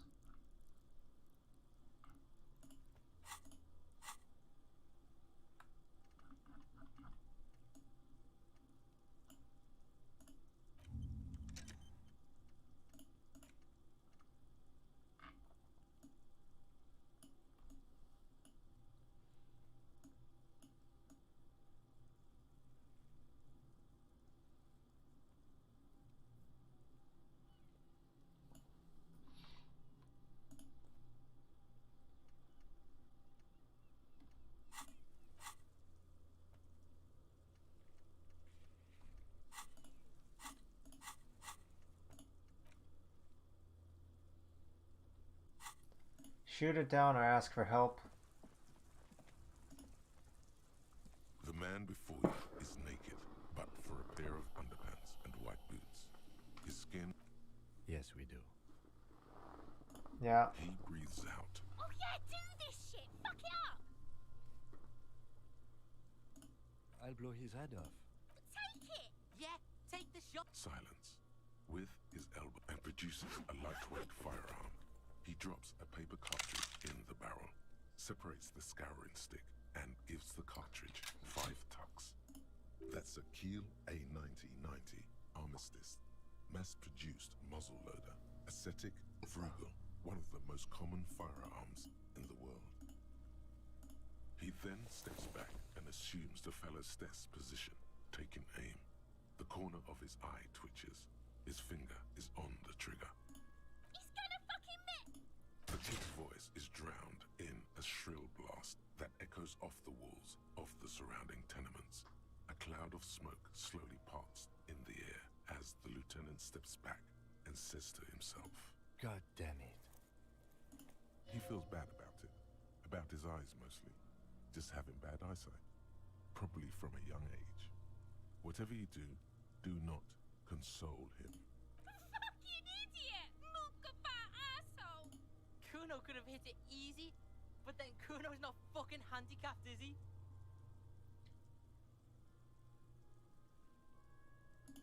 I have to say, it's beginning to look unlikely we can get him down without assistance. Okay, they do have the tools and the men. And since it looks like they put him there... okay, let's do it in the lousy, dangerous way. To ask the suspect for help with the victim's body, to be indebted to Everard Clare, very clearly we can't. Suck my dick, bitch! The leader of the Union, a dangerous... Yeah? Don't go being someone else's... From the gates, by negotiating or fighting. I'm unenthusiastic about fighting. Or we can try to find some secret third path. To the gates. Let's sneak. The man before you is naked, but for a pair of underpants.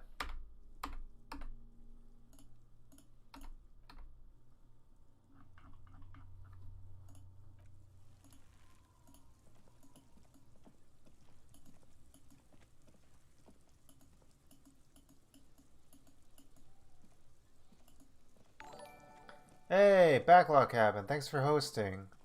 Hope you have been having a good night so far. We're playing a pretty intense game here. We're playing as Wholesome Noir with in Revachol here as our detective here in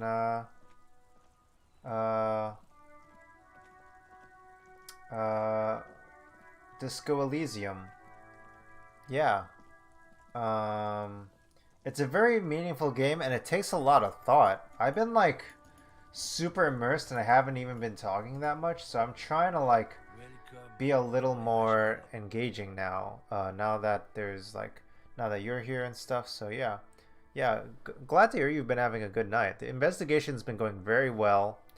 I feel like I have to like do all this like calculation and figuring out what's going on and like navigating all the conversations. It's a very crunchy narrative game. Like, I feel like it's a very cool RPG. Very cool RPG. Gonna host since you gotta sleep for work. Yeah, I'm sorry to hear. Yeah, okay, cool. Yeah, I appreciate the host. Yeah, awesome. All right, thanks for hosting.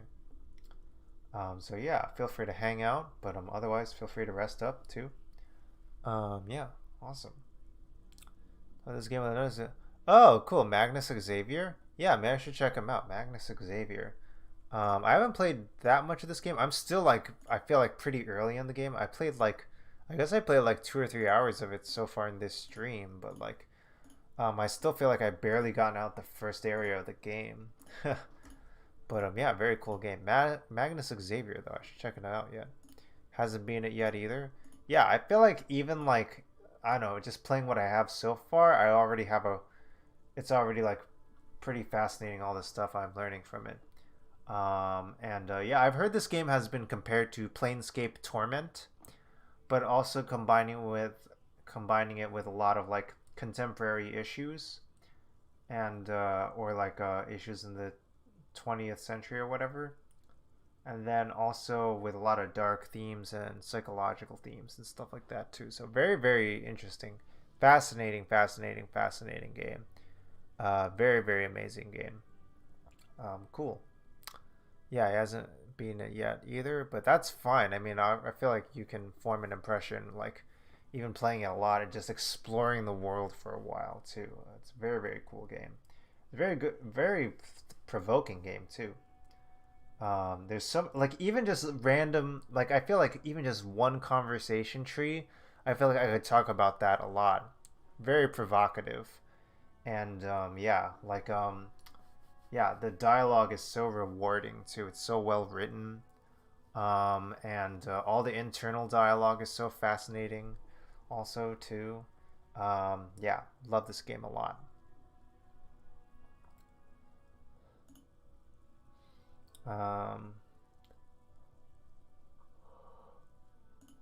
Don't you welcome to Revacholmi. My grandfather came here from a 3,000-year-old racist isolationist culture, while your ancestors came to this island a mere 300 years ago. Oh boy. Every school of thought and government has failed in the city, but I love it Oh, nonetheless. damn. It belongs to me as much as it belongs to you. Damn. Shots fired, Kim. Wow.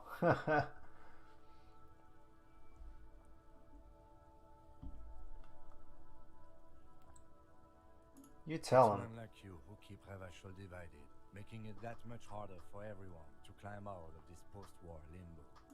What he means is, fixation on the Revacholian nation makes it harder for Revachol to actually attain self-determination. Good rhetoric there.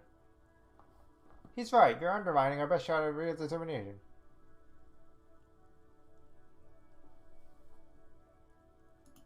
Oh, come on, man. I just said welcome to Revachol.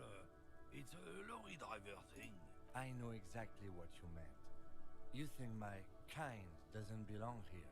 That I should Yeah. watch myself, Wow. behave. There's like so many little interactions in this game. But you see, I'm an officer of the RCM. It's actually my job to make sure you behave. I would advise you to remember that. Silence. The air between them.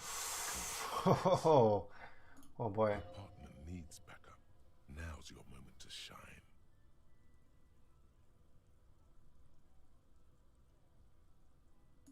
I haven't learned anything I didn't know before. The lieutenant exhales and resumes his regular calmness. Whatever you say, officers. You could ask him to show you the soles of his boots. He definitely looks like someone capable of a lynching. Maybe he was present. I could play my authority on him if I want.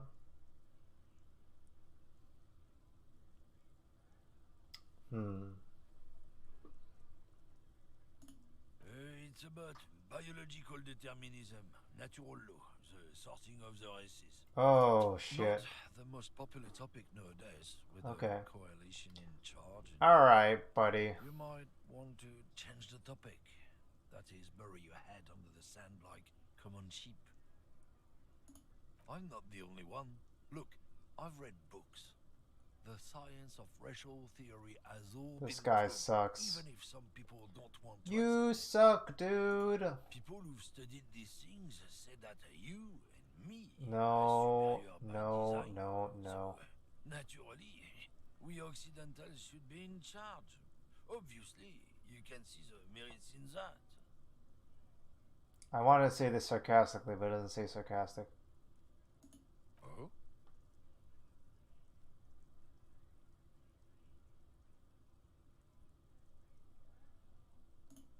Go right ahead.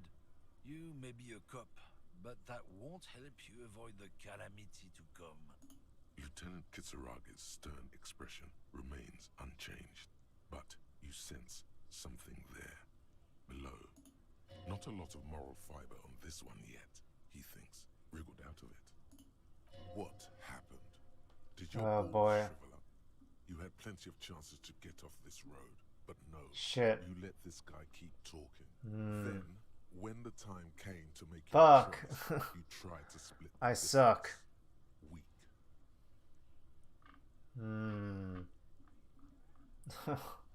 I want to load my save file.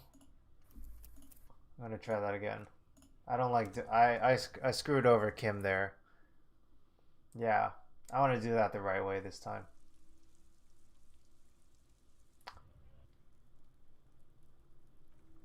That wasn't fair to Kim.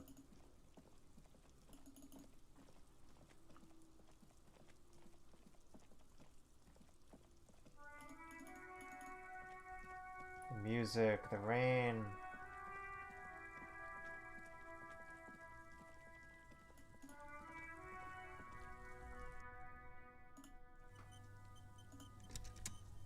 Welcome to Revachol.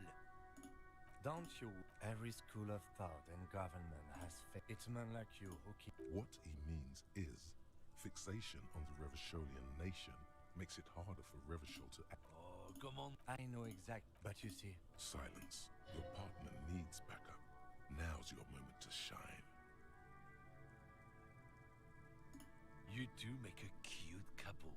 You know that? The lieutenant exhales and resumes. Whatever you say. You could ask him to show you the soles of his boots. He definitely looks like someone capable of a lynching. Maybe he was present. Oh, not much anymore. I'm here to pick up some cargo, but the dock workers are on strike, so it's a sit and wait on your ass situation. Apples? Apples is exactly the kind of thing you'd say if you had something to hide. Look, as detective, I come from a long line of lorry men. We got ancient rights and privileges. Oh, I'm here to pick up a load of fucking apples, man. Just regular, Koiko picked apples. Damn, you're not gonna get more out of him on this. He's put up the wall of racism. Oh yeah, they're a big deal. My great-grandfather was a carter, had a royal license and everything. We've tried to hold on to our privileges. Someone with a cart. What did you think it was? That's how deep into history our thing reaches. Before machines. Not at all. We're part of a guild and everything, huh? It's very ancient. Very goddamn right. They've been trying to fuck us out of our heritage in the name of profit. But when they try to replace us, they'll regret it. Trusting street thugs with their goods is going to fuck them right up the ass. Mark my words. Generations of practice and no laughing matter. Yeah, my streaming setup is much better now. I've been having less, pretty consistently lately. I've been having less performance issues and like disconnections and stuff. Like pretty good, pretty reliable. I figured out my formula a little bit, and pretty consistent now. It's pretty good. Pretty happy with it, and I pretty grateful for that. Yeah, thanks. Um, yeah. I feel like it's so hard to like even try to give sassy comments to this gameplay because I feel like the game says so much by itself.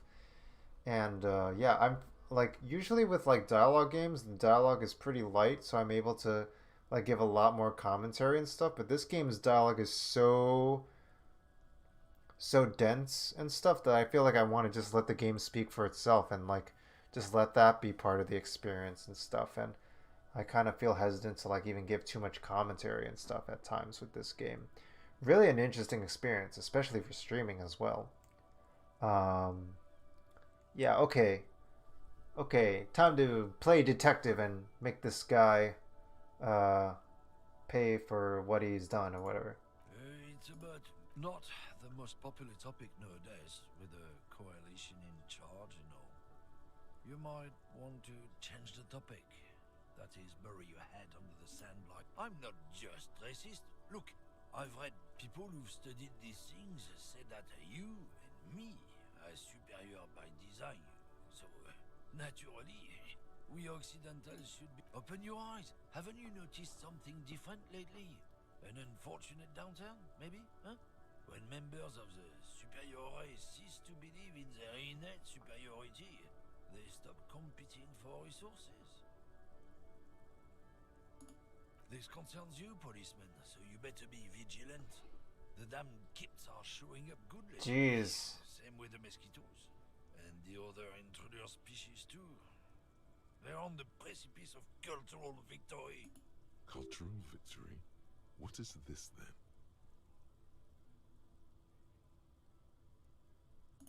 It's what the kips of Boogie Street are going for, right under our noses. And the others too, on the radio. Heard any chansons lately? Heard any mojitos or leader? No. Dominating culture is how they plan to win. It's true. Also, You need to realize the dangers. Oh my god, this guy makes me so uncomfortable. People don't stay in their birthplace. You might end up with a new subrace, with unknown characteristics, leading to extra competition. That's why you've got to control the offspring. Don't push your luck, Runt.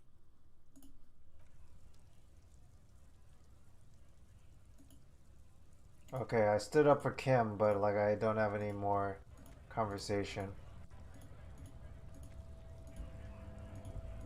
Okay, now we're getting involved in some other thing now.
The small, wrinkled woman does not greet you.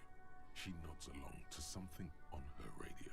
A photograph is clutched in her hands, and there is a warm smile on her face. The photo, an ambrotype from the turn of the century, as golden as her smile. It's the warmth of a winter night's fire.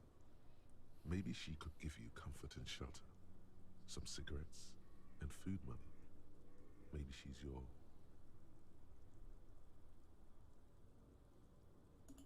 Nothing. Her smile just keeps widening. Her hair is gray like lead. Wait. She's just a distracted old woman. Better to leave her alone. Why? I just told you why.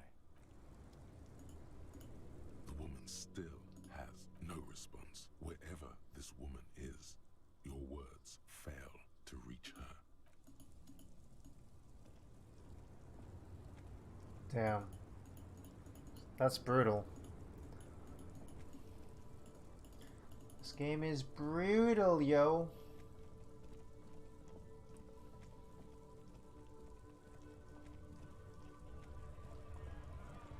Man, I feel like everyone in this game could use a nice warm shower and a hot meal.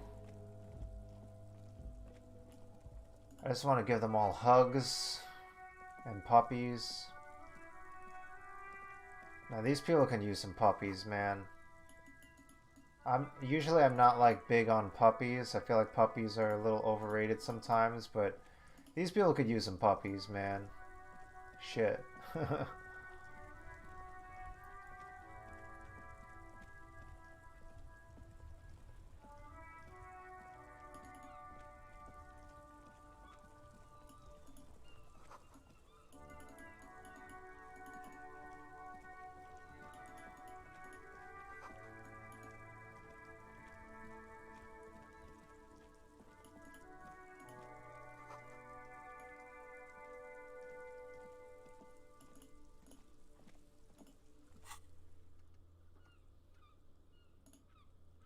Oh, I need this other shoe. Okay.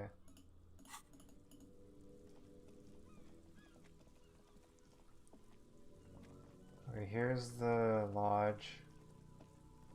The window was here. Where'd this shoe go?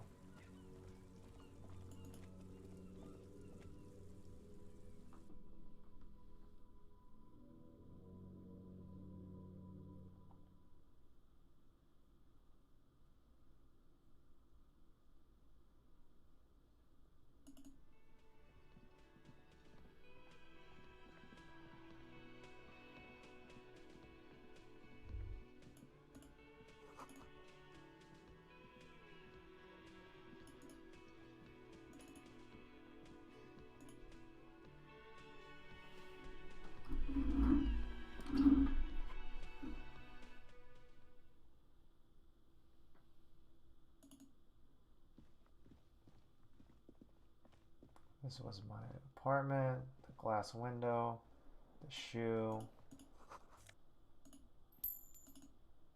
Alright, I gained some cash.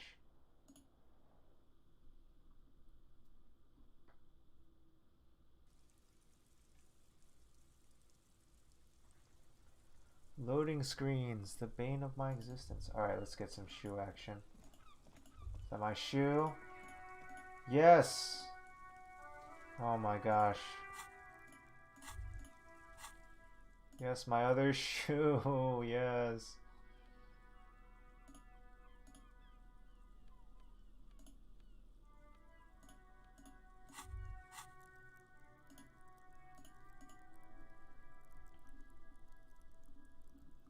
Okay, and level up something.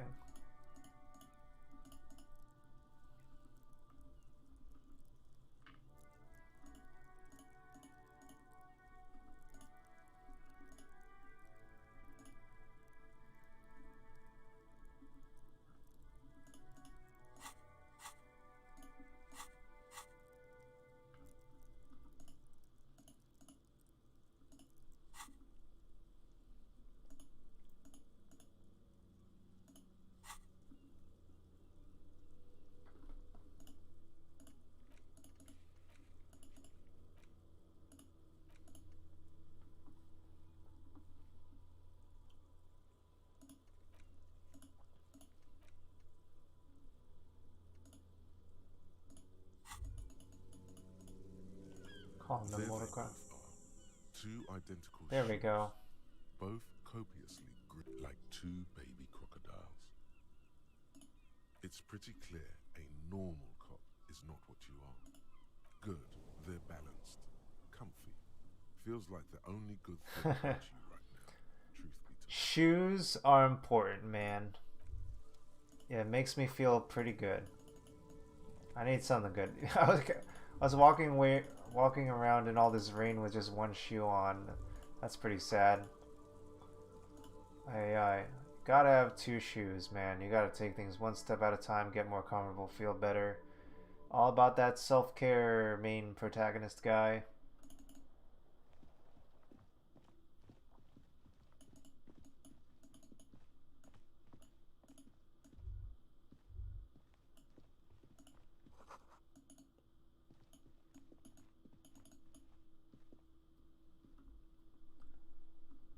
Alright, let's see if we can get the car.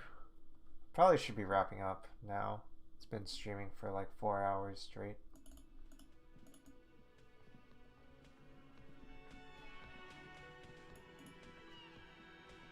Hello again, sweetie. I see you've met up with your colleague.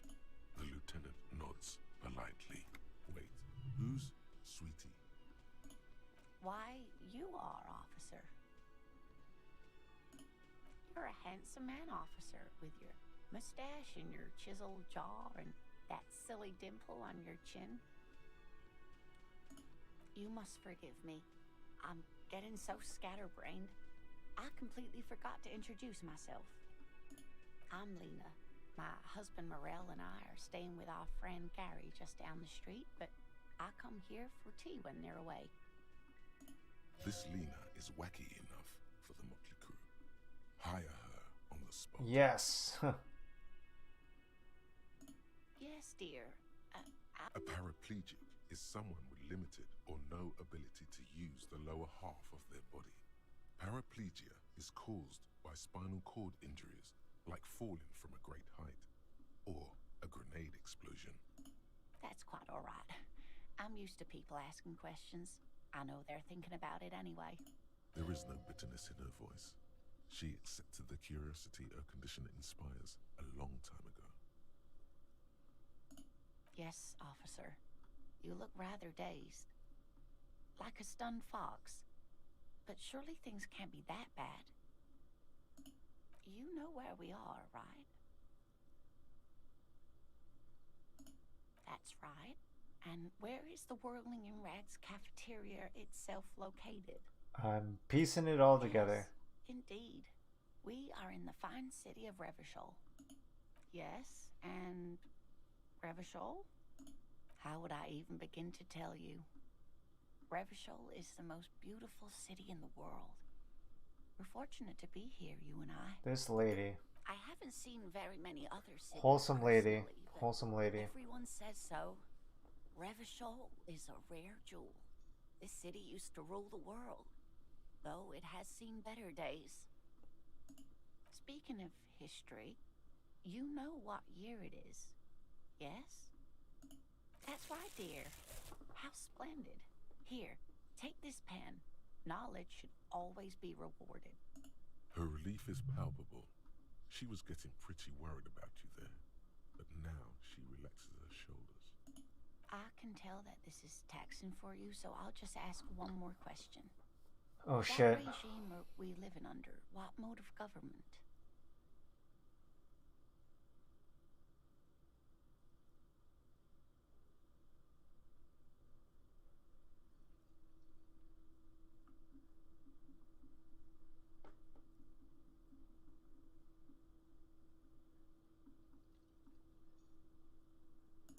Oh, sweetie. It's really not. Oh boy. There used to be people who thought that way. This game's intense, Other yo. people who wanted those things, but they all went extinct.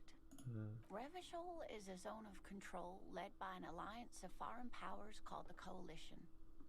We have almost no government of our own, and certainly no dictatorship of the proletariat. But they still have cops. It is quite disappointing, yes. A lot of people would like some form of representation. There's talk, but for now, the RCM is all we've got. Oh dear. And you were doing so well. Fudge. There aren't any cops in Oh, Revachol, no. not in the traditional sense. The status of law enforcement has been a complicated matter since the revolution. But we should stop for today, sweetie. You look like you need a break. Besides, I'm not the best person to explain the big things to anyone. She's scared now. She's realized you really are brain damaged. Oh boy. That's bad. Someone more educated in sweeping. No. I'm not an encyclopedia. I won't be a guide either. I'm a detective. Of course. Then I don't know. Someone rich, maybe? Wealthy people are educated. Though I don't know where you would find a wealthy person in Martinez. Whatever do you mean?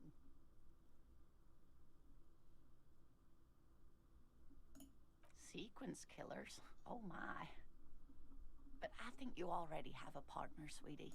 A partner who needs you to help him get a corpse down from a tree. I can assure you with absolute certainty, there are no sequence killings taking place in Martinez. Now, gentlemen, no need to squabble. I wouldn't be of much use to you anyway, sweetie. Thank you, but Martinez isn't perhaps another time. Oh, sweetie, I heard your conversation with the man. If she could, this woman would feed and clothe you and every other sad, lost person on this earth. Oh boy. Sweetie. Your deportment remains dignified as you shed a single manly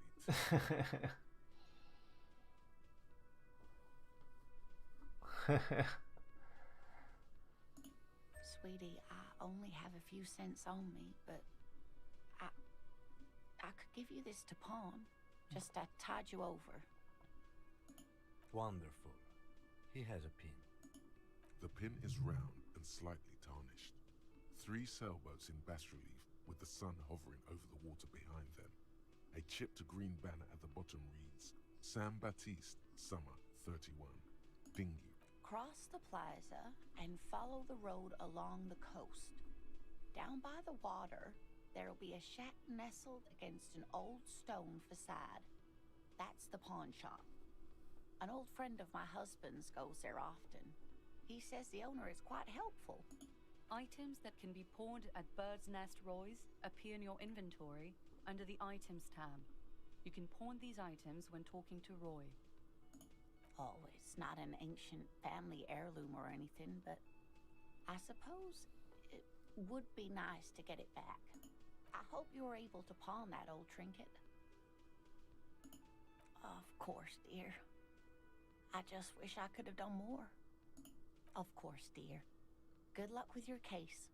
So sweet. I might need that money, so I'm gonna keep it. I honestly do. This lady would be willing to go to the ends of the earth for a stranger. What tough times. It's not right to be in a world like this. The lady's so nice. She gave me a pen and a pin.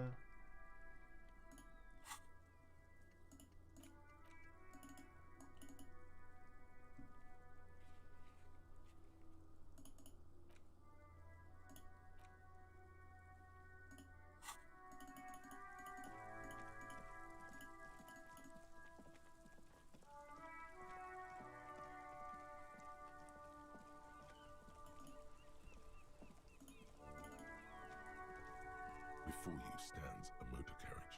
The bodywork is covered in blue and white livery, bearing the number 57. Vapor emanates from the large engine. This must be the infernal machine that tore you from oblivion. The Caprice Kinema motor. In the cabin, you are welcomed by a set of steering levers, a radio microphone on a hook, a pull-out toolbox under the seat, and the soft glow of the fuel preheater gauge.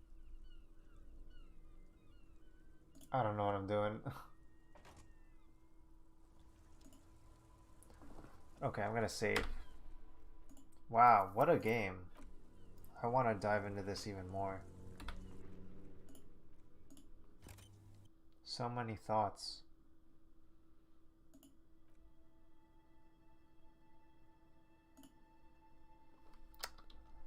Yeah, I checked out this video by Jacob Geller. And maybe it's worth checking out at some point too. Jacob Geller.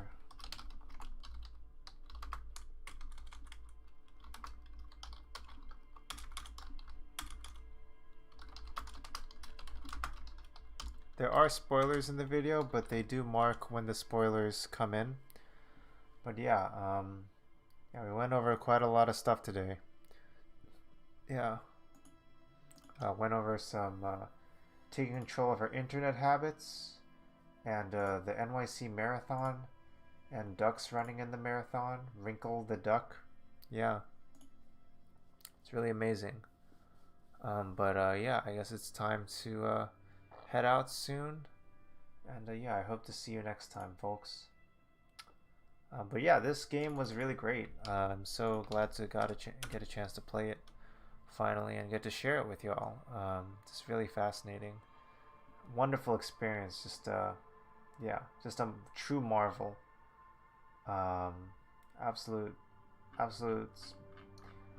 wonder that this game was made. And yeah, very, very cool. I'm very happy to have played it today. I'm kind of exhausted by playing it, and it's also kind of a bummer game, but really beautiful game. And yeah, and maybe less wholesome than some of my other stuff, but definitely more meaningful and thought-provoking. And yeah, maybe I'll even, I don't know, it might be kind of tough to even play on a stream because of how much thought I have to put into it. But yeah, maybe I'll just end up playing some of it on my own even at this point. Alright, so yeah, play us out, Chill Tendo. And then yeah, I guess if that's it, then maybe we'll just quickly raid someone and then wrap up for the night.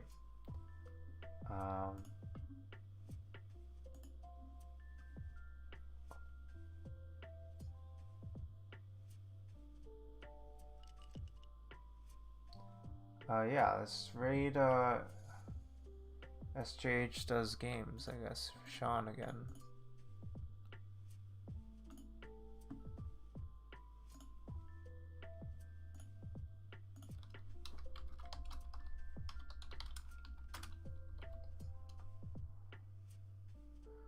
Let me check out, let's read SJH Does Games.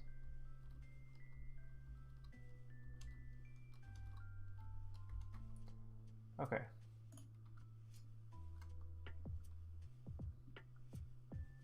And Magnus Xavier. I gotta check out his stream too. I'll follow him.